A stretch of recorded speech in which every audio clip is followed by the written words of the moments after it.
Hello friends, let us continue our history optional classes. Chapter हमारा चल रहा है वर्ल्ड हिस्ट्री में industrialisation.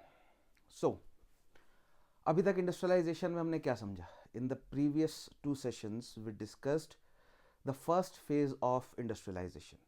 In the previous two sessions we try to answer कुछ very basic questions about industrialisation. उनके answer हमने ढूंढने की कोशिश करी. So first of all we try to define what is industrialisation.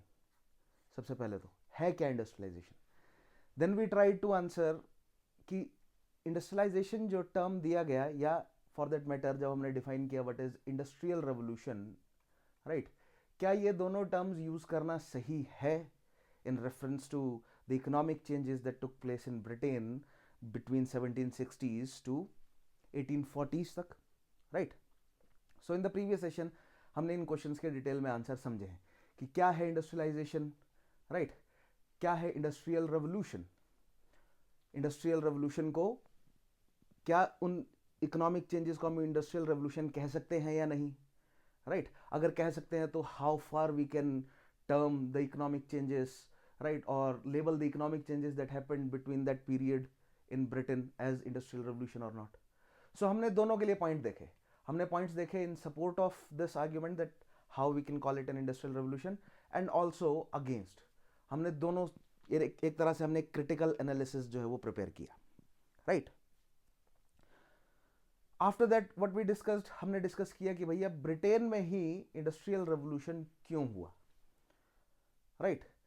What were the characteristics and features of that industrial revolution that happened in Britain? What were the impacts of that industrial revolution? So all these points, all these concepts जो है वो हमने previous session में address कर लिए हैं. हमने बहुत इंपॉर्टेंट क्वेश्चन को भी आंसर किया कि कॉटन ही क्यों, right.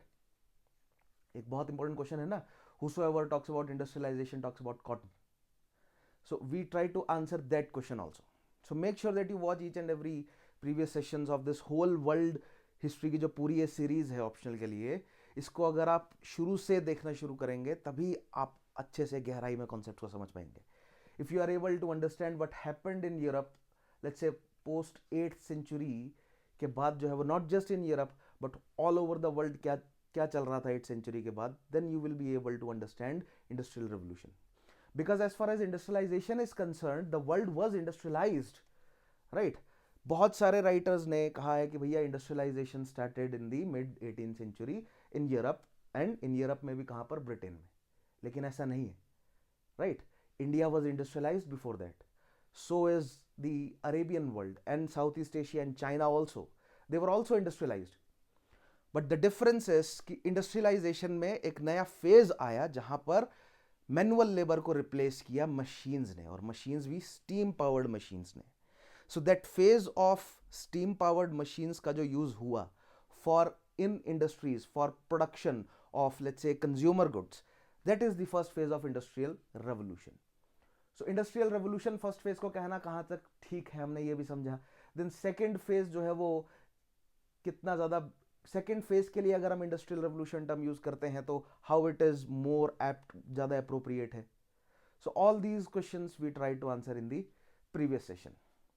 So make sure that you go through that, right. Industrial revolution, the economic changes which took place in Britain between 1760 and 1840s are collectively known as industrial revolution. So this much we have already discussed in the previous session, right. All the important factors, and then the features of the first phase of industrial revolution, the impact of or the effects of first phase of industrial revolution, then the industrialization in other regions, it spread towards other regions. We also discussed that in the previous session, and now we will be starting with industrialization in Europe, और हम शुरू करेंगे Germany के साथ.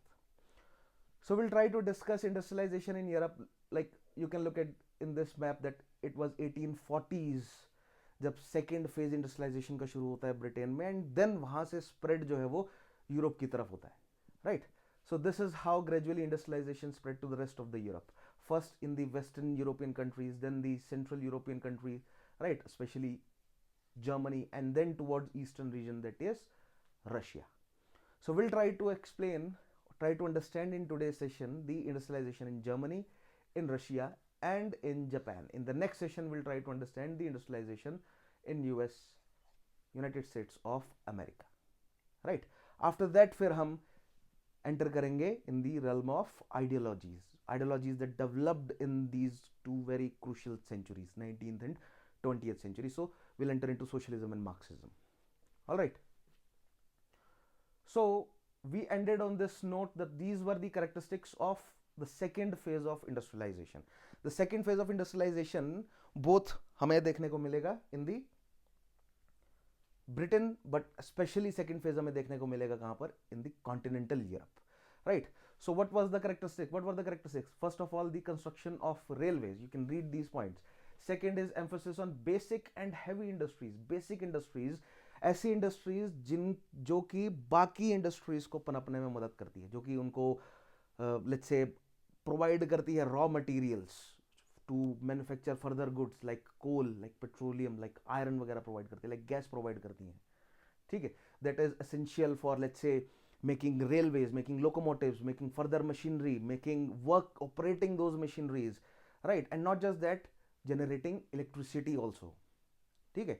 so proactive role of government हमें यहाँ पर देखने को मिलेगा। then development of electricity as the new source of energy, development of telegraph, so information and communication technology में भी हमें डेवलपमेंट देखने को मिलेगा during this period. That will also play a very important role in the growth of the second phase of industrialisation और industrial revolution. Then introduction of internal combustion engine, that is ICE, right. Steam engine will get replaced by ICE। So मैंने आपको बताया था Daimler and Maybach, they worked over, they created this internal combustion engines, और उसके बाद automobile industry जो है वो धीरे धीरे पेस पकड़ती है। All right, so this much we have already discussed in the previous session. Today we are going to start with industrialization in Germany. So make sure कि आप प्रीवियस सेशंस को जरूर अटेंड कर लें, एंड नॉट जस्ट दैट, जो मैंने आपको book reading suggest करी है, make sure that you go through those chapters also. All right, now let us start. So first of all, we will look at the obstacles in the way of industrialization, right? So in this way, we will also try to answer, इसी तरह हम answer करने की कोशिश करेंगे एक बहुत important question UPSC ने पूछा भी ऑप्शनल में, कि भैया एक तो इस तरह पूछता है यूपीएससी कि ब्रिटेन में ही क्यों इंडस्ट्रियलाइजेशन या फर्स्ट इंडस्ट्रियल रेवोल्यूशन की वेव हमें देखने को मिली, राइट। इसी क्वेश्चन को एक और तरीके से फ्रेम करके यूपीएससी पूछता है कि ब्रिटेन में ऐसे फैक्टर्स हमें बताइए कि ब्रिटेन में जिन फैक्टर्स की वजह से इंडस्ट्रियलाइजेशन हमें देखने को मिला, लेकिन ऐसे फैक्टर्स भी बताइए कि यूरोप में या rest of the continental Europe में हमें इंडस्ट्रियलाइजेशन या first wave of industrial revolution हमें क्यों नहीं देखने को मिला। सो व्हाट वर द ऑब्स्टेकल्स, ऐसे क्या कारण थे, ऐसे कौन से फैक्टर्स, ऐसे कौन से ऑब्स्टेकल्स हैं जिनकी वजह से पैरेलल टू ब्रिटेन यूरोप में जो है वो फर्स्ट वेव ऑफ इंडस्ट्रियलाइजेशन नहीं देखने को मिला हमें, right. Now let us look eight for those obstacles in the way of industrialization for Germany, right? पहले हम जर्मनी के लिए देखेंगे एंड देन फिर हम रशिया के लिए भी देखेंगे। So the very first point, Germany was almost destroyed due to the 30 years of war. So let us take 17th century में पहुंचते हैं। The 30 years of war was concluded with the Treaty of Westphalia. I hope आप लोगों को याद होगा, मैंने इसको अच्छे से पहले previous sessions में explain किया है, right? The Holy Roman Empire was involved. There were many, बहुत सारी countries थी. It was a conflict between, one part of the conflict was between the Protestants and the Catholics, right? So, not going into that detail, but what was the result? The result was the Germany was devastated because अगर 30 साल तक लगातार आपके देश में युद्ध चलता रहे तो कई तरह की प्रॉब्लम्स जो हैं वो आपको फेस करनी पड़ती हैं, right? Second is, up to the beginning of 19th century, Germany was divided in nearly 200 smaller states. So 200 smaller states में टूटा रहा। इतना लंबा इम्पैक्ट जो है वो चला इस 30 years वॉर का कि भैया जो सेंट्रल यूरोप है उसको सॉलिडिफाई होने ही नहीं दिया गया, उसको यूनिफाई होने ही नहीं दिया गया काफ़ी लंबे समय तक, right. It was only in the 19th century, in the later half of the 19th century, with the German unification and the Italian unification, हमें सेंट्रल यूरोप में दो बड़ी शक्तियां और देखने को मिली, which became a very, एक बहुत बड़ी प्रॉब्लम जो है वो बन गया eventually. For whom? For the already existing gangsters, जो ऑलरेडी गैंगस्टर्स मौजूद थे। And why I am calling them gangsters, specially Britishers, because they started their business, the whole उनका जो इतना बड़ा एम्पायर है, it was based on peddling drugs, it was based on smuggling and selling drugs, and their first choice क्या थी उनकी, कौन सी थी ड्रग जो वो बेच रहे थे, that was tobacco, right. Then they eventually shift over tea and coffee and opium and other different type of drugs also. Will discuss that. वो जो ड्रग वाला एंगल है हम आगे डिस्कस करेंगे, ठीक है. Now, up to the beginning of the 19th century, Germany was divided in nearly 200 small states. So we have discussed this. ये हमने समझा है फ्रेंच रेवोल्यूशन के टाइम भी, right? That how Germany was divided into various smaller states. उनमें से कुछ बड़ी states थी, like Bavaria was a relatively larger state, like Prussia was a relatively larger state. Austria जो हंगरी एम्पायर है उसमें जो ऑस्ट्रिया वाला पार्ट है या देवर, और जो ऑस्ट्रियो हंगेरियन जो एम्पायर है, they were ruled by a German family, right. वैसे ये फनी है बिकॉज फ्रांस की जब हम बात करते हैं तो फ्रांस जो फ्रेंच जो ट्राइब थी, right, those who ruled the Gaul region, right, and then the शालमेनिया और Charlemagne was declared as the Holy Roman Emperor. He was actually a German, right? So France was essentially established by a German tribe. So in this region in Europe, काफ़ी सारी Germanic tribes जो है वो मौजूद थी. So let us not go into ancient history. It was not ancient actually. It was the early medieval times of Europe. लेकिन आपको ये थोड़ा सा बैकग्राउंड पता होना चाहिए कॉन्फ्लिक्ट का. They have certain cultural similarities, but linguistic and other differences भी बहुत सारे हैं. And why I'm mentioning this, because on the basis of those differences various different nations जो हैं वो डेवलप हुए. जो मैंने आपको प्रीवियस सेशन में एक समझाया है, द इम्पैक्ट ऑफ नेशनलिज्म में, उस चैप्टर के अंदर मैंने आपको एक्सप्लेन किया है कि किस तरह, एंड नॉट जस्ट दैट, उससे पहले से ही हम कई सेशंस में पढ़ते आ रहे हैं कि जो नेशन का कॉन्सेप्ट जो डेवलप हुआ, स्पेशली नेपोलियन ने जो नेशन के कॉन्सेप्ट को आगे बढ़ाया, राइट. नेशनलिज्म को या नेशन एज अ कॉन्सेप्ट को वॉरफेयर में जो इस्तेमाल किया नेपोलियन ने, उसका रिजल्ट जो है वो हमें काफ़ी लंबे समय तक देखने को मिला, right. We can say that it eventually resulted into unification of Germany and Italy, right. We can say that eventually it resulted into to become a huge region, एक बड़ा region behind the world war one, right. Next is this hindered the growth of domestic market due to numerous custom post. अब देखिए 200 small states हैं, उनमें से कुछ बड़े भी हैं बट ज़्यादातर छोटे छोटे हैं. इतने छोटे हैं कि कुछ तो केवल सिटी स्टेट्स हैं, right. Not even a huge, कोई बड़ा चंक ऑफ लैंड नहीं है, केवल एक सिटी है, वो खुद को अपने आप को एक इंडिपेंडेंट नेशन मानकर चल रहा है. और याद कीजिए ट्रीटी ऑफ वेस्टफेलिया में क्या क्या डिसाइड किया गया था कि भैया 1648 के बाद सभी छोटी और बड़ी कंट्रीज को जो है वो इक्वल ट्रीटमेंट दिया जाएगा, राइट. सो इसके चलते हमें एक और अपार्ट फ्रॉम दैट, जैसे जैसे हम 17th सेंचुरी 18th सेंचुरी में बढ़ते हैं, हमने देखा कि जो रूलिंग एलिट्स है, जो एरिस्टोक्रेट्स है, उनकी पावर जो है वो थोड़ी थोड़ी बढ़ी, right, before the rise of middle class. लेकिन वो जो मिडिल क्लास है जो इन्फ्लुएंशियल बन सका, वो कहाँ पर डेवलप हुआ? ऐसे कंट्रीज में जिनके पास बड़े एम्पायर्स थे, लाइक ब्रिटेन और फ्रांस. तो ये सिचुएशन जो है वो नहीं थी जर्मनी के पास. जर्मनी के पास इस तरह का कोई स्ट्रॉन्ग मिडिल क्लास भी नहीं था, राइट. सो 200 स्मॉल स्टेट्स हैं, वो सभी स्टेट्स अपने आप को एक दूसरे के बराबर मान रहे हैं. और अगर आपको ट्रेड करना है, राइट, सो बहुत सारे कस्टम, अगर एक स्टेट से दूसरे स्टेट तक जाना है, अगर आप राइनलैंड वाले रीजन में, वहां से अगर आपको प्रूशिया तक पहुंचना है, तो बीच में, और ट्रेड करना है, तो बीच में बहुत सारे छोटे छोटे जर्मेनिक स्टेट्स हैं जिनके कस्टम ऑफिस से आपको क्रॉस होकर जाना पड़ेगा और हर जगह आपको टोल पे करना पड़ेगा. So it was very expensive to do trade with in that region of within those boundaries of Holy Roman Empire. Let me show you that in map. So this was the Europe after the Treaty of Westphalia 1648, right. And this is the region, ये जो red boundaries आपको नजर आ रही है, this was the region of the Holy Roman Empire, but it was divided into, it was just a confederation आप मान सकते हैं, right, कि एक नाम के अंडर है वो holy Roman empire, which was, ना ही वो होली था, ना ही वो रोमन था, ना ही वो एम्पायर था, राइट. बिकॉज कोई इतना बड़ा एरिया उनके कंट्रोल में नहीं था, कोई फॉरेन एंटिटीज उनके जो है वो कंट्रोल में नहीं थी. It was not an empire, it was not Roman, because एक जर्मैनिक रूलर जो है वो रूल कर रहे थे यहाँ पर, right. And definitely it was not Holi.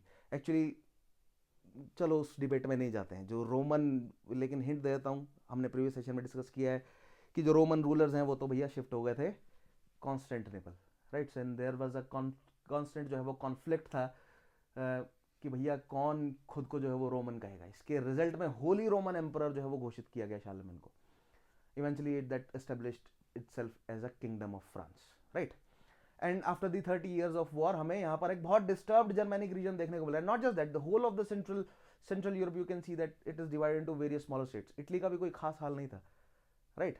There was a large chunk of land because the condition what was, condition क्या थी जब होली रोमन एम्पायर को एस्टेब्लिश किया गया कि भैया जो पेपल स्टेट्स है यानी कि एक डची बनाई जाएगी और पोप को ड्यूक ऑफ रोम घोषित किया जाएगा। So pope was essentially duke of Rome, right? So papal states हैं, देन यहाँ पर भी छोटे छोटे और नेपल्स है, सिसिली है, उसके अलावा सार्डिनिया है, बहुत सारे छोटे छोटे स्टेट्स, जेनोवा है, वेनिस है। Italy was also divided and same is the case of Germany. Germany was also divided into various छोटे और बड़े स्टेट्स, राइट? ज़्यादातर छोटे states. Then what happened till the 19th century अगर आप आए, सो 18th सेंचुरी के लास्ट में एंड 19th सेंचुरी की शुरुआत यानी कि 1790s के अगर आसपास देखें तो स्टिल देख पा रहे हैं कि Germany was divided into various छोटे बड़े states, right? It was only Napoleon जिसने ये 200 स्टेट्स को कंट्रोल में किया आपने, right? And he created the Rhine confederation, right? Where is that map? This was Germany after the fall of Napoleon. Again that Rhine confederation वाले जो states हैं उनको छोटे छोटे स्टेट्स को फिर से जो है वो जो 16 स्टेट्स में डिवाइड किया था, बांध दिया था उन 200 स्टेट्स को नेपोलियन ने, उनको फिर वापस जो है वो छोटे छोटे टुकड़ों में तोड़ दिया गया। सो दी जो लार्जर पावर्स थी यूरोप की, बैलेंस ऑफ पावर का जो सवाल है, अकॉर्डिंग टू देम कि भैया अगर सेंट्रल यूरोप डिवाइडेड रहेगा तो बैलेंस ऑफ पावर जो है वो बना रहेगा, और किसके पक्ष में बना रहेगा? Western European Nations, specially the great Britain, right? So I don't think that I have to explain this again and again because we have discussed this in details in the previous sessions. French Revolution के चलते unification of Germany, Congress, Conference of Vienna and then the Metternich system, हमने इन सब में इन सारे topics को समझते हुए अच्छे से सेंट्रल यूरोप की कंडीशन को समझा है। सो आई होप अगर आप रिवाइज करेंगे प्रीवियस सेशंस को, बुक रीडिंग करेंगे, प्रॉपर क्वेश्चंस को अगर आप साथ में रखेंगे, you will be able to understand all these concepts clearly. Next is, in some part of Germany feudalism was still prevalent. अगली प्रॉब्लम क्या है? पहली प्रॉब्लम यह है कि भैया बहुत छोटे छोटे स्टेट्स में जर्मनी टूटा हुआ है। सो यूनिफाइड एक जर्मन स्टेट नहीं है, राइट? यूनिफाइड जर्मन स्टेट नहीं है, आपस में उनके झगड़े भी हैं, पुरानी रंजिशें हैं उनकी आपस में, छोटी छोटी सिटी स्टेट से लेकर बवेरिया जैसा बड़ा स्टेट भी है, राइट? सभी जो है वो अपने आप को 30 मार कहाँ समझते हैं? सभी समझते हैं कि भैया हम हैं होली रोमन, हमें बनाना चाहिए भैया Holi Roman emperor, right? And साथ में क्या चल रहा है? प्रेवलेंट क्या है? फ्यूडल सिस्टम, फ्यूडलाइजेशन है, राइट? दैट मीन्स वो एंशियंट ऑर्डर अभी तक चला आ रहा है, मेनोरियल सिस्टम चला आ रहा है, यानी सर्फडम भी मौजूद है, राइट? एरिस्टोक्रेट्स जो है वो रिलेटिवली स्ट्रांग है। देयर इज अ आप कह सकते हैं symbiotic relationship between aristocrats and the priestly class, जो कि हमने अच्छे से समझा है कि डेवलपमेंट के लिए कितना बड़ी एक तरह से ऑब्स्टेकल है for development. Then the old system of production there, यानी कि guild system was also still in practice. अभी भी वो पुराने गिल्ड्स हैं, लाइक पॉटर्स गिल्ड्स, लाइक और क्या बोलते हैं इनको, स्मिथ हो गए, आयरन स्मिथ्स हैं, गोल्ड स्मिथ्स हैं, इनके पुराने जो हैं वो गिल्ड्स चले आ रहे हैं, और ये गिल्ड्स अपने पुराने ट्रेडिशंस को छोड़ने को राजी नहीं है। They are comfortable in that, right? But the world is shifting, बहुत तेजी से जो है वो हमने ऑब्जर्व किया कि बहुत तेजी से 17th and 18th and then 19th century में वर्ल्ड शिफ्ट हुआ, टेक्नोलॉजिकल चेंजेस आए, लेकिन ये जो पुराना चला आ रहा है गिल्ड सिस्टम है, they were not ready and they were not comfortable in changing professions just yet. So that was again a obstacle. The next is there were paternalistic laws because there were feudal system है, aristocrats जो है वो rule कर रहे हैं, और aristocrats जो है वो अपने आप को, जनता को अपना सब्जेक्ट मानते हैं और खुद को उनका पिता मानते हैं।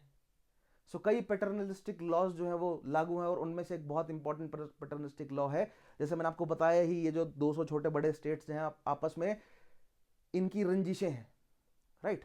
सो एंड फ्यूडलिज्म है तो मेनोरियल सिस्टम चल रहा है, so the labours, the serf, they are tied to the land, and not just that, they are not allowed to move from one region to other region.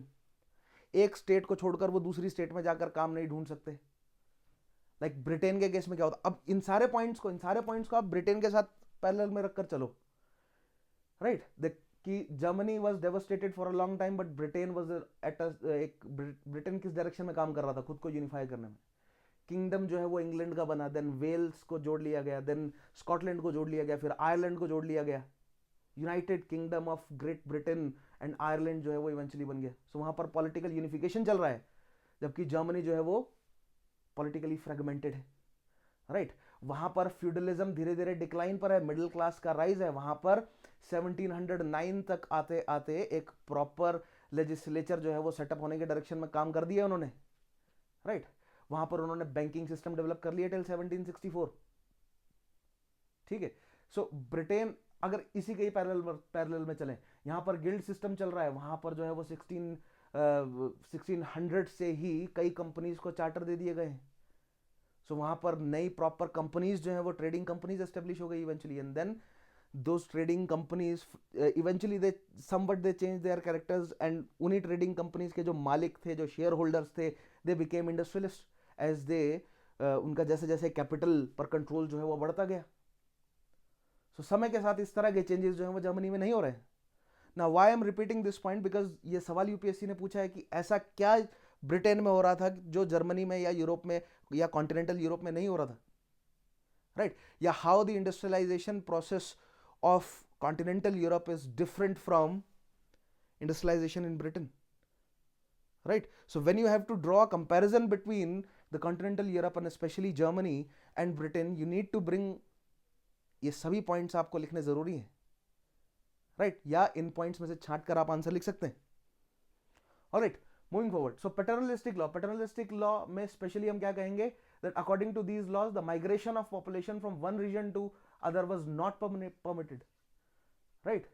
These serfs, they were tied to the land, so they were not allowed to leave. First of all, वो banner को leave करके नहीं जा सकते, और अगर leave करके जाएं भी तो कहाँ जाएंगे, एक छोटा स्टेट अपने लोगों को दूसरे स्टेट में जाने ही नहीं दे रहा, और लोग उनको एक्सेप्ट नहीं कर रहे, क्योंकि जब हैं सभी जर्मन स्पीकिंग पीपल, लेकिन अलग अलग रीजन्स के हिसाब से उनके अपने अपने अलग अलग डायलेक्ट्स, छोटे छोटे जो है वो पॉकेट ऑफ कल्चर्स हैं, एंड रिजेंटमेंट्स है, उनकी हिस्टोरिकल रिजेंटमेंट्स हैं, right. So all of this hindered labor movement, and lastly there was a dearth of private capital, since there was not a steep rise in the development of middle class. Middle class का development जो है वो Germany ने उस level पर नहीं देखा। Perhaps इन Prussia की कहानी अलग है, राइट। प्रूशिया इज एक लाइक बवेरिया एक बड़ा जर्मेनिक स्टेट है, ऑस्ट्रिया एक बड़ा जर्मेनिक स्टेट है, सिमिलरली प्रूशिया भी एक बड़ा जर्मेनिक स्टेट है, राइट। और प्रूशियंस दे were actually not just, although world war 1 जब हम पढ़ेंगे तो वहां पर थोड़ा डिटेल में जाएंगे, लेकिन मैं थोड़ा सा हिंट दे देता हूँ। प्रूशियंस were among the first Germans जिन्होंने अपने आप को इंडस्ट्रियलाइज किया, right. प्रूशियंस were among the first Germanic states जिन्होंने अपने आप को मिलिट्री लेवल पर थोड़ा सा स्ट्रांग किया। छोटा सा स्टेट था, छोटी सी मिलिट्री थी, स्ट्रांग बनाना चाहते थे उस समय at that time in the 16th and 17th century and 18th century. Then ऐसी कौन सी स्टेट थी, ऐसा कौन सा नेशन था जिनकी मिलिट्री बहुत स्ट्रांग थी? So man to man Ottomans की military, the Ottomans janissaries were quite strong. So Prussians ने अपने जनरल्स को भेजा ऑटोमन्स के पास, एंड जेनेसरीज से उन्होंने ट्रेन किया, जेनेसरीज ने उन्हें ट्रेन किया, एंड दे अपनी छोटी सी आर्मी को उन्होंने काफ़ी अच्छे तरीके से ऑर्गेनाइज किया, काफ़ी अच्छे तरीके से ट्रेन किया, राइट। सो एक साइड प्रूशिया जो है वो थोड़ा सा वहां पर मिडिल क्लास डेवलप हो रहा है, राइट, मिलिटरीली स्ट्रांग हो रहा है, जिसका रिजल्ट हमें बाद में देखने को भी मिला, right. Prussia got the Rhineland, ठीक है, प्रूशिया को राइनलैंड मिला। उस राइनलैंड ने प्रूशिया को कोल एंड आयरन रिजर्व्स दिए that further help them to industrialize, and eventually it was Prussia, and Prussia holy Roman empire से अपनी कैपिटल भी उन्होंने जो कॉनिग्सबर्ग है, राइट, क्यूनिग्सबर्ग जो है वो कैपिटल उन्होंने होली रोमन एम्पायर से थोड़ा सा दूर रख दी थी, राइट। खैर we do not need to go into such details, but it is, अगर आपको थोड़ा सा इस तरह का बैकग्राउंड पता हो, एंड देखिए I am not going into the details, लेकिन क्लास में आप ये छोटे छोटे पॉइंट सुन रहे हैं ना कि प्रूशिया की कैपिटल होली रोमन एम्पायर से बाहर क्यों रखी, थोड़ा सा उसके बारे में पढ़ लीजिए। It will not hurt you, it will only expand your understanding, right. क्योंकि केवल जो बुक्स में पढ़ा है, बुक्स में दिया गया है, या जो मैं क्लास में आपको पढ़ा रहा हूं, या फॉर दैट मैटर आप किसी भी अदर सोर्स से पढ़े, राइट, उससे ज्यादा वो केवल आपको एक छोटा सा एक डायरेक्शन में मैं आपको मूव करवा सकता हूं। उसके बाद it is your responsibility to थोड़ा सा आप उस पर एलोबरेटेड वे में पढ़ें, थोड़ा सा और अपनी इंफॉर्मेशन को इंक्रीज करें, right. Now lastly there was dearth of private capital. Private capital क्यों होगा उनके पास? क्या उनके पास बड़ी चार्टर कंपनीज थी जर्मन्स के पास, राइट? क्या उनके पास बड़ा एम्पायर था till this time, let's say in the during the first phase of industrial revolution, right, 1760 1780s के आसपास, या 1800 या 19th सेंचुरी के फर्स्ट फ्यू डेकेड में? नहीं, जर्मन्स के पास जो है वो एक बड़ा एम्पायर नहीं था। बड़ा एम्पायर क्या, जर्मनी यूनिफाइड ही नहीं था, राइट। सो उनके पास बाहर से वही जो आसपास का जो मार्केट है, वही जो पुराना चला आ रहा सिस्टम है, that was their source of income. और मे बी परहैप्स थोड़ा बहुत जो ब्रिटेन के साथ ट्रेड करके, या ब्रिटेन की किसी कॉलोनी में जो है वो जर्मेनिक किसी चार्टर्ड कंपनी को अगर मौका मिल जाए ट्रेड करने में, that's it. So middle class develop नहीं हुआ वहां पर ज्यादा। I hope this is making sense because we have discussed this in details कि मिडिल क्लास कैसे डेवलप हुआ है, right. So definitely it will help to students more जिन्होंने प्रीवियस सेशंस देखे, ठीक है। So there was dearth of private capital. So we are able to understand all these points. These were the obstacles in the way of industrialization for Germany, and we need to compare these with the factors, right? For whom? Factor for Britain कि वहां पर industrialisation क्यों हुआ? क्योंकि ये जो obstacles हैं, इस तरह के ऑब्स्टेकल्स ब्रिटेन में नहीं थे, राइट। यहां पर एक और पॉइंट जोड़ दीजिए, ज्योग्राफी। कई सारे जर्मेनिक स्टेट्स के पास जो है वो क्या नहीं था, कोस्ट लाइन नहीं थी, राइट। ट्रेड करेंगे कहां से वो? कोस्ट लाइन तक पहुंचने के लिए मल्टीपल जर्मेनिक स्टेट से गुजर कर जाना पड़ेगा, जगह जगह कस्टम्स देने पड़ेंगे, so it was very difficult for them. तो छोटी स्टेट्स जो है वो छोटी ही रह गई, right, until they were unified by Bismarck, right. Then let us understand the progress of industrialization now. Nevertheless, right, despite of all these obstacles, Germany ने इंडस्ट्रियलाइज किया खुद को। Despite of all these obstacles, Germany ने इस level पर industrialise किया खुद को कि ब्रिटेन के लिए एक बहुत बड़ा खतरा बन गया। इस लेवल पर इंडस्ट्रियलाइज किया कि ब्रिटेन एंड जर्मनी के बीच में एक आर्म्स रेस शुरू हो गई, राइट। जर्मनी जो है वो अगर एक शिप बिल्ड करता है, राइट, नेवी के लिए अपनी, तो ब्रिटेन को दो बिल्ड करनी पड़ रही है, पहली जर्मनी के बराबर आने के लिए और दूसरी जर्मनी से आगे निकलने के लिए। स्टिल ब्रिटेन को डर है कि भैया हमारी क्वालिटी जो है वो स्टिल जर्मनी के बराबर की नहीं है। सो इस लेवल पर जर्मनी ने अपने आप को इंडस्ट्रियलाइज किया। That means there were some factors जो कि Germany, apart from these obstacles, there were some factors जो कि जर्मनी के फेवर में भी थे, right? So we need to understand those also. Look at this point. In spite of these obstacles mentioned above, Germany moved to industrialization through following measures. पहला क्या है? When Napoleon conquered Germany, he reorganized the 200 small German states in 16 larger states. So it was the Napoleonic wars that instilled that Bhavna, that feeling of nation. वो nationalism जो है वो धीरे धीरे यहाँ पर जर्मनिक लोगों में आना शुरू हुआ। क्यों?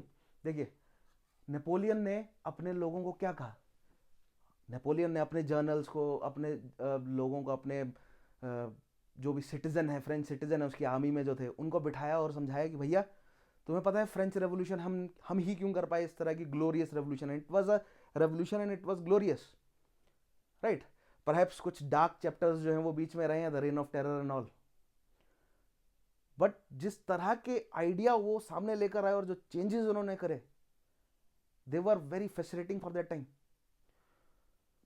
सो नेपोलियन ने अपने लोगों को कहा कि भैया ये हम ऐसा इसलिए कर पाए हैं क्योंकि हम फ्रेंच हैं, हम इसलिए ही कर सके। तो वो एक फ्रेंच नेशनलिज्म जो है वो अपने लोगों में उसने जगा दिया, राइट। और ये जो फ्रेंच नेशनलिज्म की जो भावना है, ये स्ट्रॉन्ग फीलिंग है, इसको लेकर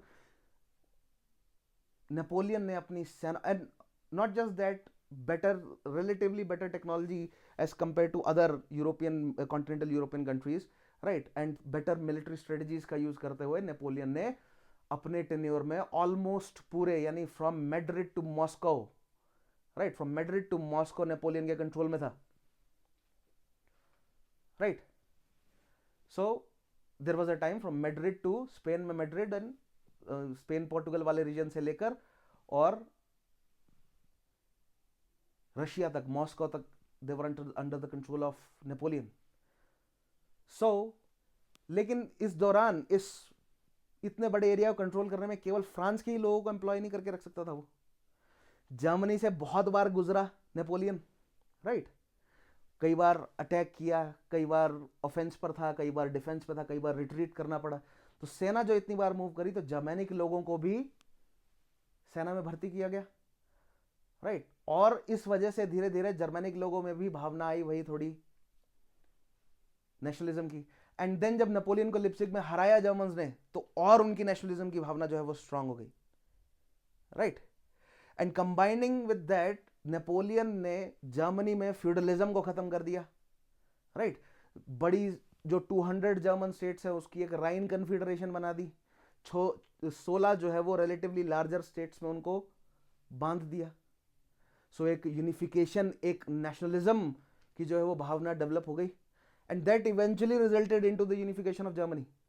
आई एम नॉट सेइंग कि नेपोलियन ने यूनिफिकेशन करके दिया, लेकिन उस प्रोसेस को स्टार्ट कर दिया, राइट। वो क्वेश्चन खड़ा कर दिया, वो भावना लोगों के अंदर आ गई कि भैया जर्मनी अगर जुड़ा रहेगा तो स्ट्रांग रहेगा, या यूनिटी इज स्ट्रेंथ।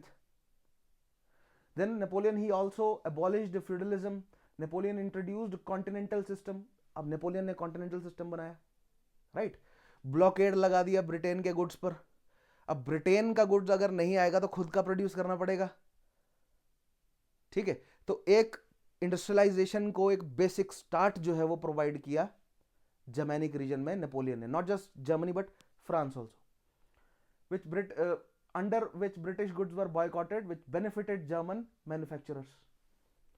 सो जो छोटा मोटा मिडिल क्लास जो मौजूद था, राइट, उन्होंने प्रोडक्शन जो है वो थोड़े कुछ लेवल पर प्रोडक्शन जो है वो शुरू किया। It was only a start, it was not a full fledged industrial revolution that happened after 1848, 1850s या स्पेशली 1860s, और फुल पेस में आया after the whole unification of Germany, right. But this was a start. So Napoleon is a huge reason industrialisation process में Germany, right. Then next is, so this was the Rhine Confederation that was formed by Napoleon, right? so ये map हमने काफी अच्छे से भी previous sessions में discuss किया है, बट मेक श्योर कि आप इन मैप्स को एक बार फिर से देखें, समझें। देन नेक्स्ट इज, नेपोलियन के बाद आती है Congress of Vienna. Now Congress of Vienna ने took some Polish region from Prussia.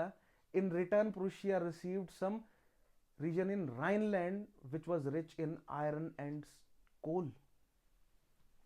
So Rhineland एक बहुत बहुत इंपॉर्टेंट चीज थी, राइट। सो याद, आई होप आप लोगों को याद है वेयर इज Rhineland, राइट, जो ब्लैक फॉरेस्ट है जहां पर कोल और आयरन के बहुत बड़े लेवल पर डिपॉजिट है, जो अल्सास लॉरेन वाला रीजन है, जिस पर काफी लंबे समय तक फ्रांस और जर्मनी में डिस्प्यूट भी चला। फिर ये ऐसा रीजन है जो चेंज होता रहा, कभी जर्मनी के पास, कभी फ्रांस के पास। सो कांग्रेस ऑफ वियना ने पोलिश कुछ रीजन जो है वो प्रूशिया से लेकर, Polish people are basically they ethnicity आप वाइज कह सकते हैं Polish, but they are Slavic people, लेकिन बहुत डिफरेंट तरह के लोग जो है वो पोलैंड में रह रहे थे। किंगडम ऑफ पोलैंड पर कभी अगर आप चाहते हैं तो I'll take a छोटा सेशन, या कभी लाइव क्लास में आपको मैं किंगडम ऑफ पोलैंड के बारे में थोड़ा समझा दूंगा। इट्स नॉट वेरी इंपॉर्टेंट, हमने सॉरी जितना नेसेसरी है उतना पोलैंड के बारे में पहले समझा है। थोड़ा और डिटेल में समझ लेंगे वर्ल्ड वॉर 1, वर्ल्ड वॉर 2 के टाइम, स्पेशली वर्ल्ड वॉर 2 के टाइम, राइट। लेकिन हमने देखा था कि भैया प्रूशिया से कुछ एरिया लेकर जो है वो पोलैंड को दिया गया, राइट, और प्रूशिया को दिया गया राइनलैंड वाला एरिया। और राइनलैंड वाला जो एरिया है ये हाईली प्रोडक्टिव रीजन है, राइट, यहां पर आयरन और कोल मिल रहा है। प्रूशिया एक ऐसा जर्मेनिक स्टेट जिसमें ऑलरेडी एक हिंट है मिडिल क्लास की, बिकॉज यहां पर कोस्ट लाइन है प्रूशिया के पास, राइट। प्रूशिया जो है वो ट्रेड कर सकता है, एटलीस्ट जर्मनी के साथ अच्छे, ब्रिटेन के साथ अच्छे रिलेशनशिप बनाकर प्रूशिया जो है वो ब्रिटिश कॉलोनीज में जाकर ट्रेड कर सकता है, अमेरिका में जाकर ट्रेड कर सकता है. So there was a hint of middle class and private capital in Prussia. Now Prussia after in 1815 Prussia got a region Rhineland जहां से वो प्रोडक्शन भी कर सकता है, जहां से उसको रॉ मटेरियल मिल सकता है to further industrialize itself, right. So then next point is this encouraged industrialization in Prussia which spread to other parts of Germany as well. So अगर प्रूशिया इंडस्ट्रियलाइज कर रहा है, so बाकी जर्मेनिक स्टेट्स में भी ये भावना जागी कि भैया अगर प्रूशियंस अपने आप को स्ट्रांग बनाएंगे तो हमारे लिए खतरा बन जाएंगे, तो हमें भी खुद को स्ट्रांग बनाना पड़ेगा. सो बाकी जर्मेनिक स्टेट्स ने भी धीरे धीरे इंडस्ट्रियलाइजेशन करना शुरू किया, राइट. एंड इवेंचुअली खुद ही जर्मेनिक स्टेट्स एक दूसरे के लिए जो है वो मतलब कैनिबलिस्टिक ना हो जाएं, तो जर्मेनिक स्टेट्स ने क्रिएट करा ज़ोल्वेरिन, was created in 1834 which integrated the German domestic markets. So German speaking states, जो जर्मन स्टेट्स हैं, उन्होंने एक ज़ोल्वेरिन क्रिएट करी, एक बेसिकली एक यूनियन क्रिएट करी, ट्रेड यूनियन, राइट. और आपस में ट्रेड करने के लिए रूल्स जो हैं वो उन्होंने फिक्स कर लिए. So you can say that कि यूरोपियन यूनियन टाइप सिचुएशन जो है वो धीरे धीरे यहाँ पर बननी शुरू हुई 1834 में. इनफैक्ट आप कह सकते हैं कि यूरोपियन यूनियन जो कांग्रेस ऑफ वियना या कॉन्फ्रेंस ऑफ वियना जो हुई वहीं से ही उसकी शुरुआत हो जाती है, लेकिन economically, right. Then the construction of railway started in Germany in 1830s and 1840s and this gave impetus to, यहां से जैसे ही information communication transportation technology strong हो जाती है, राइट, वैसे ही प्रोग्रेस का जो डेवलपमेंट का जो पेस है वो बढ़ जाता है. रेलवेज आया, रेलवेज के साथ टेलीग्राफ आए, उसके बाद इलेक्ट्रिसिटी पहुंच गई, राइट. और इससे यूनिफिकेशन का प्रोसेस जो है वो तेज हो गया. क्यों? क्योंकि अब आइडियाज बहुत तेजी से स्प्रेड कर रहे हैं, मैन पावर बहुत तेजी से स्प्रेड कर रहा है, रिसोर्सेज बहुत तेजी से ट्रांसपोर्ट किए जा सकते हैं, स्प्रेड किए जा सकते हैं, right. And what was the, क्या डिमांड थी? यूनिफाई करने की. So with the rise of, एक तो इकोनॉमिक लेवल पर जो है वो इंटीग्रेशन चल रहा है, लेकिन टेक्नोलॉजिकल लेवल पर भी इंटीग्रेशन चला जर्मनी में. दैट इज अनदर अगेन एक पॉइंट जो है वो आप यूनिफिकेशन ऑफ जर्मनी के लिए डाल सकते हैं. Now this integrated the region geographically.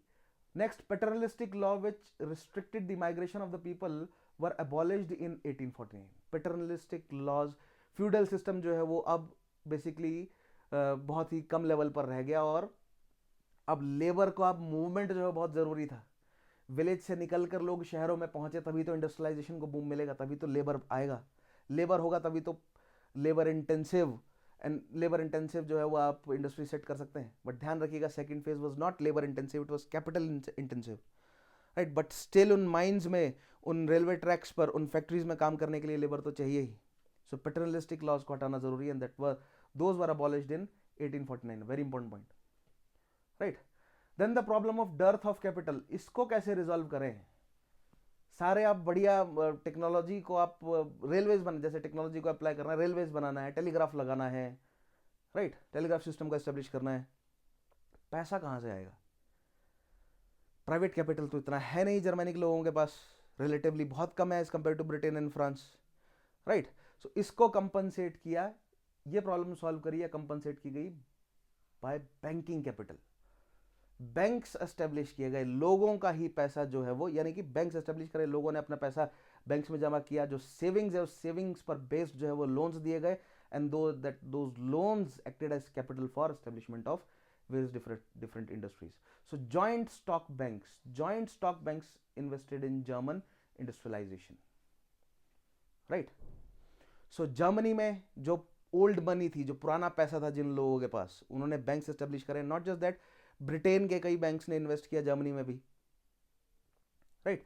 And that resulted into those banks, they invested into, those joint stock banks invested into the German industrialization, and वहां से फिर इंडस्ट्रियलाइजेशन शुरू हुआ, राइट. सो ध्यान रखिएगा, ब्रिटेन के पास अपना प्राइवेट कैपिटल था.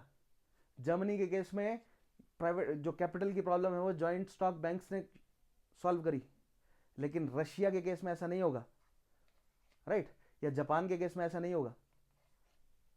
सो फॉर एवरी कंट्री जिनका इंडस्ट्रियलाइजेशन हम समझ रहे हैं, कैपिटल की प्रॉब्लम उन्होंने कैसे सॉल्व करी, हमें सभी के लिए पॉइंट्स रखने हैं. सो एक कंपैरेटिव स्टडी हमारे पास होनी चाहिए for Britain, Germany, Russia and Japan, and then USA, right?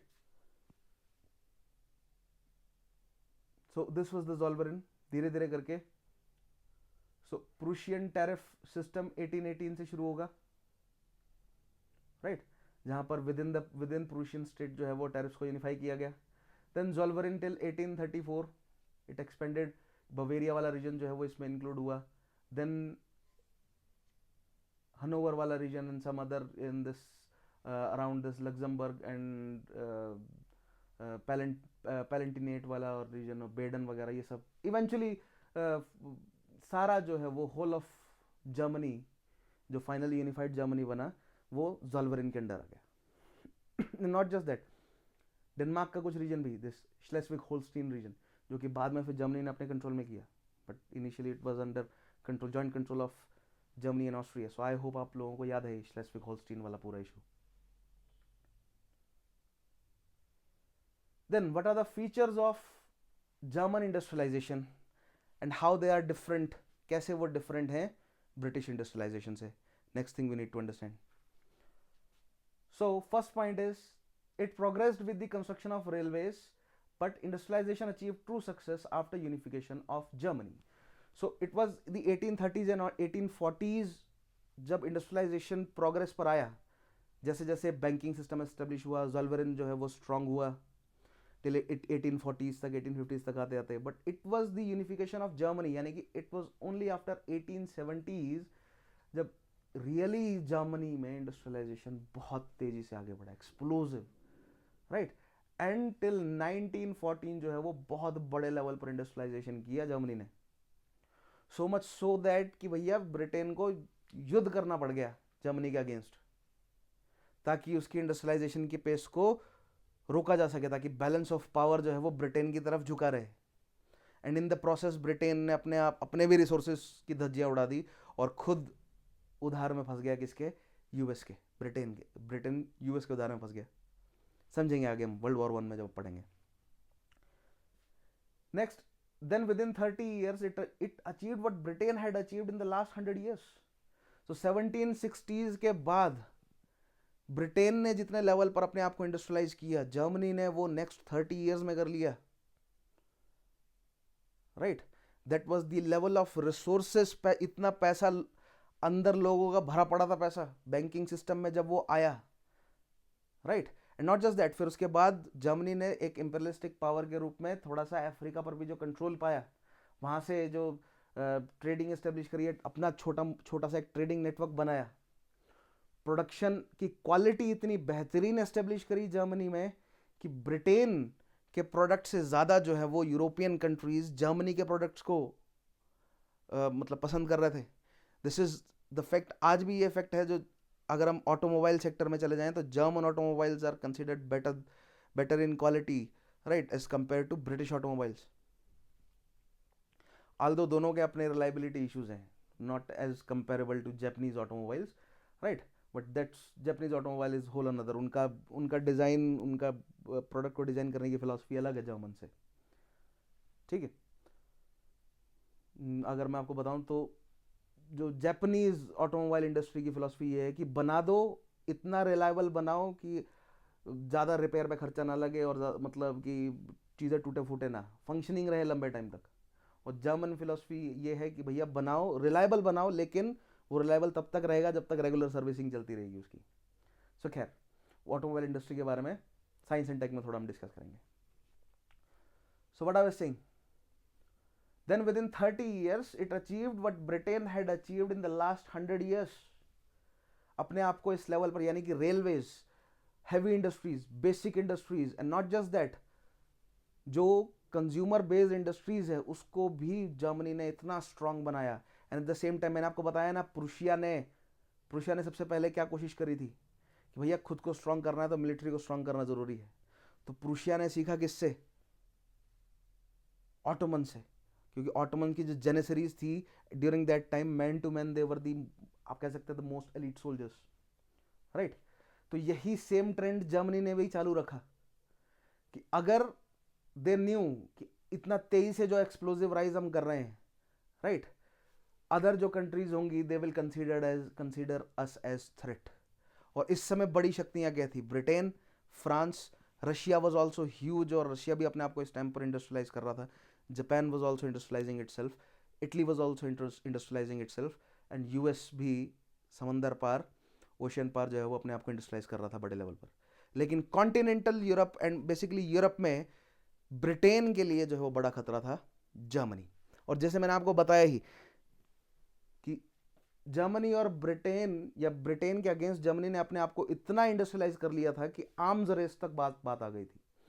Britain को क्लियर नजर आने लगा था कि भैया हमें मिलिटरली नेवली स्ट्रांग होना पड़ेगा जर्मनी से, क्योंकि जर्मनी ने भी अपनी नेवी बनानी शुरू कर दी।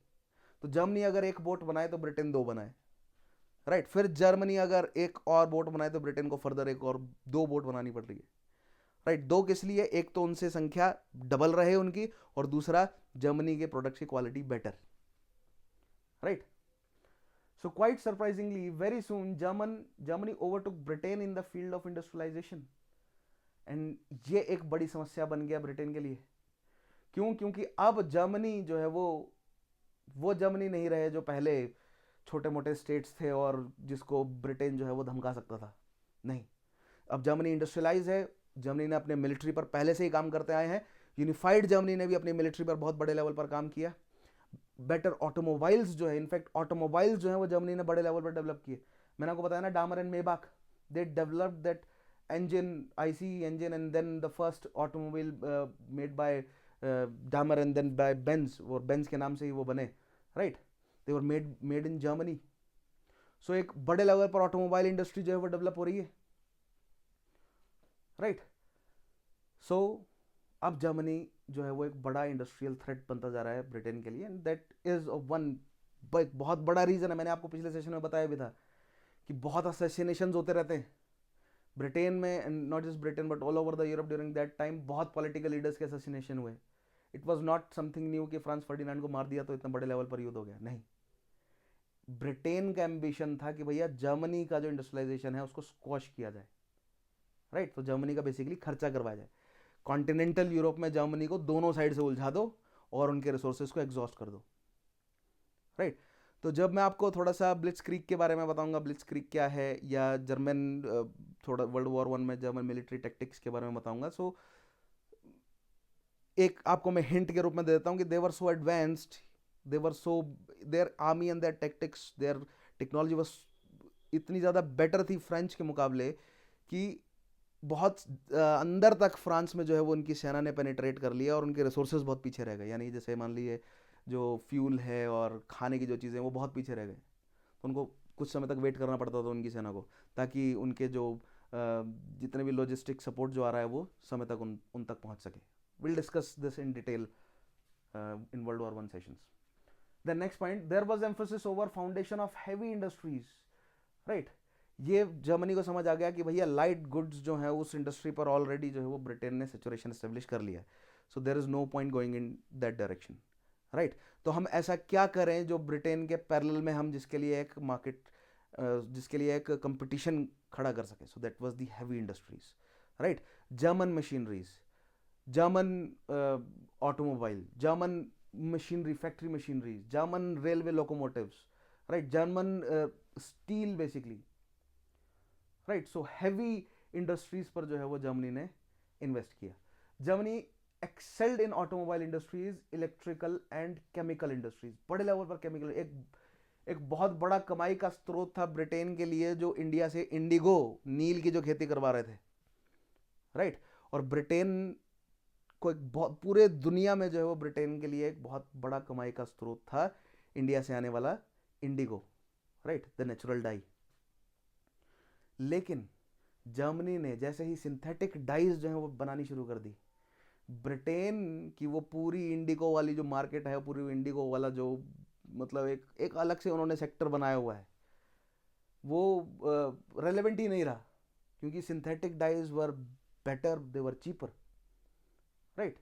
इलेक्ट्रिकल इंजीनियरिंग या इलेक्ट्रिकल टेक्नोलॉजी में they excelled, telegraph technology, radio technologies में, right. So information communication technology बड़े लेवल पर जो है वो जर्मनी में डेवलप हो रही।